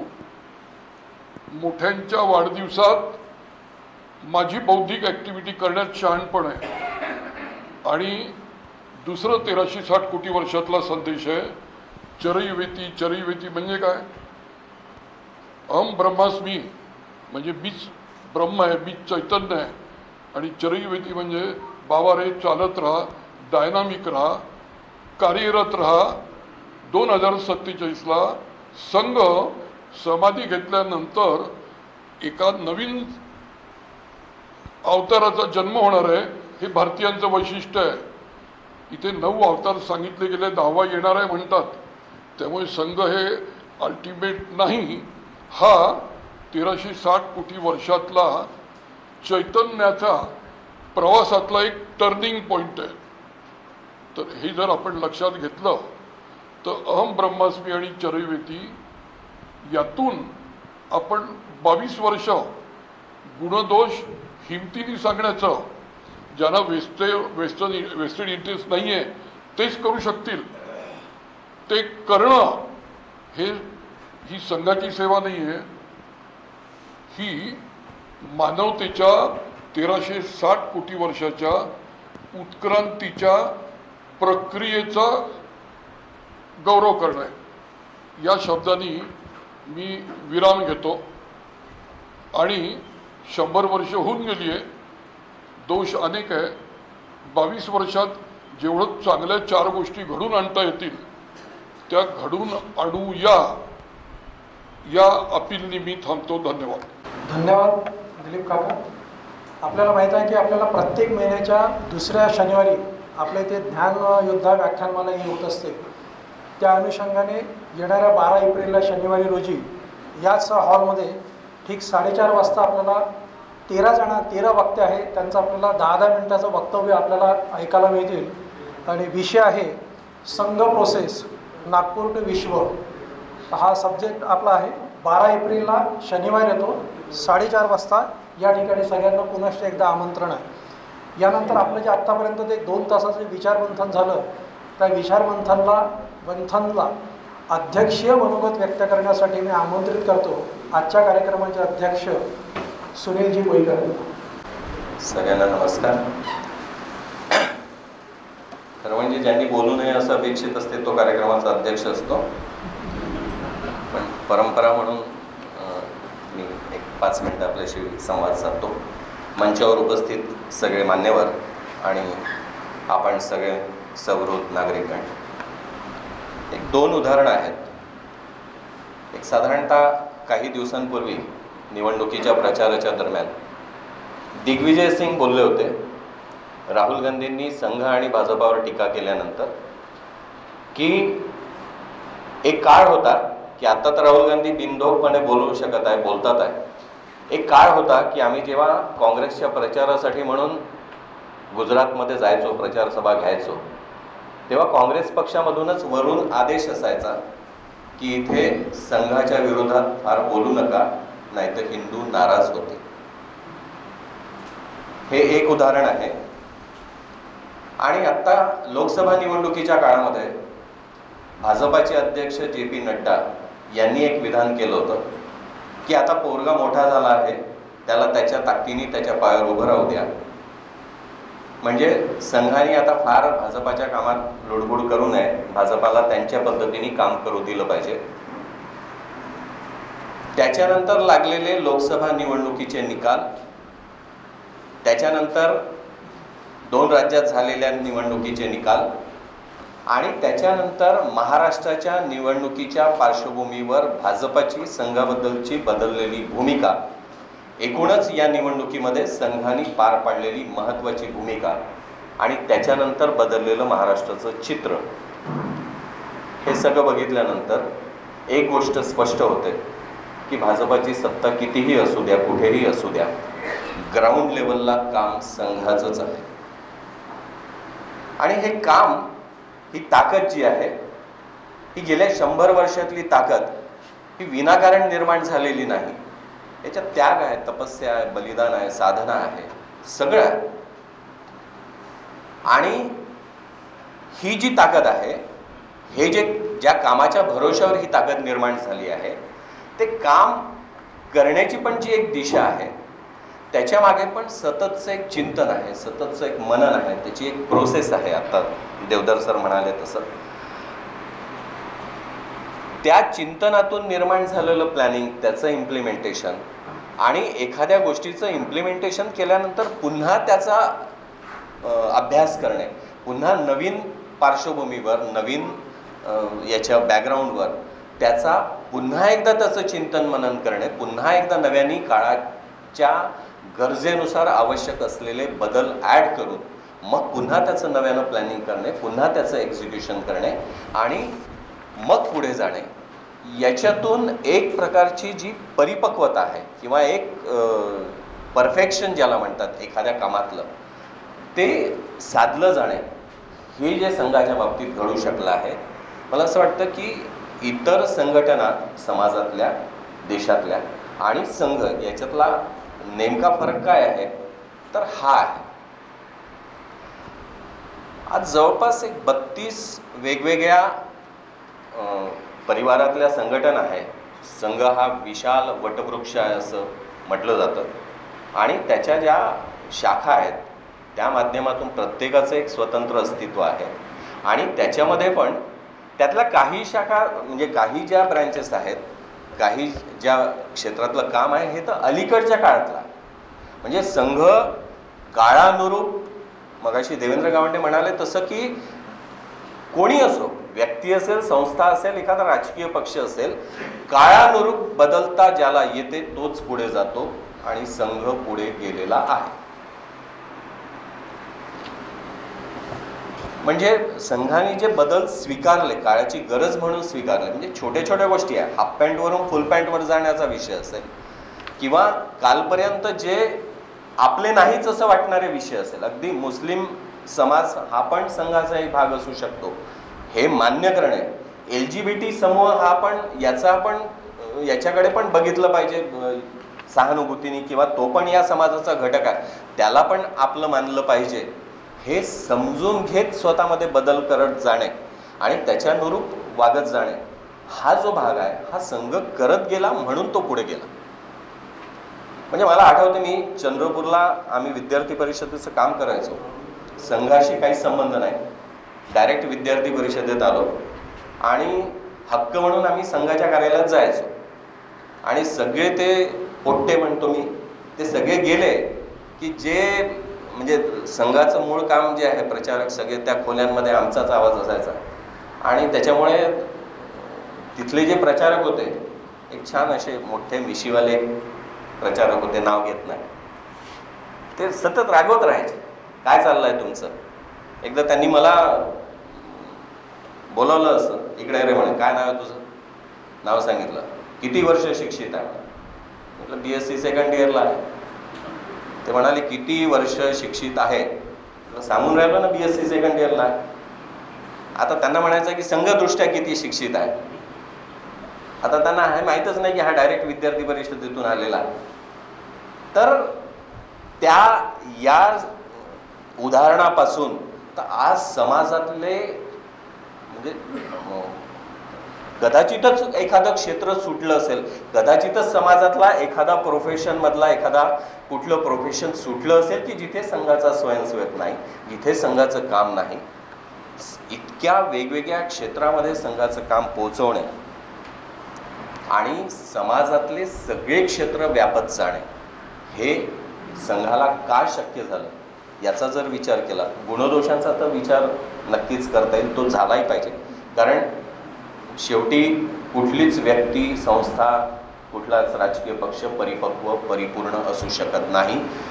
दोष आहेत हे मान्य जर आपण केलं, सामाजिक समरसतेचा विषय असेल किंवा अजून कुठलेही विषय असेल, सगळ्या क्षेत्रामध्ये अजूनही खूप काम होण्याची गरज आहे हे आपण मान्य करूया.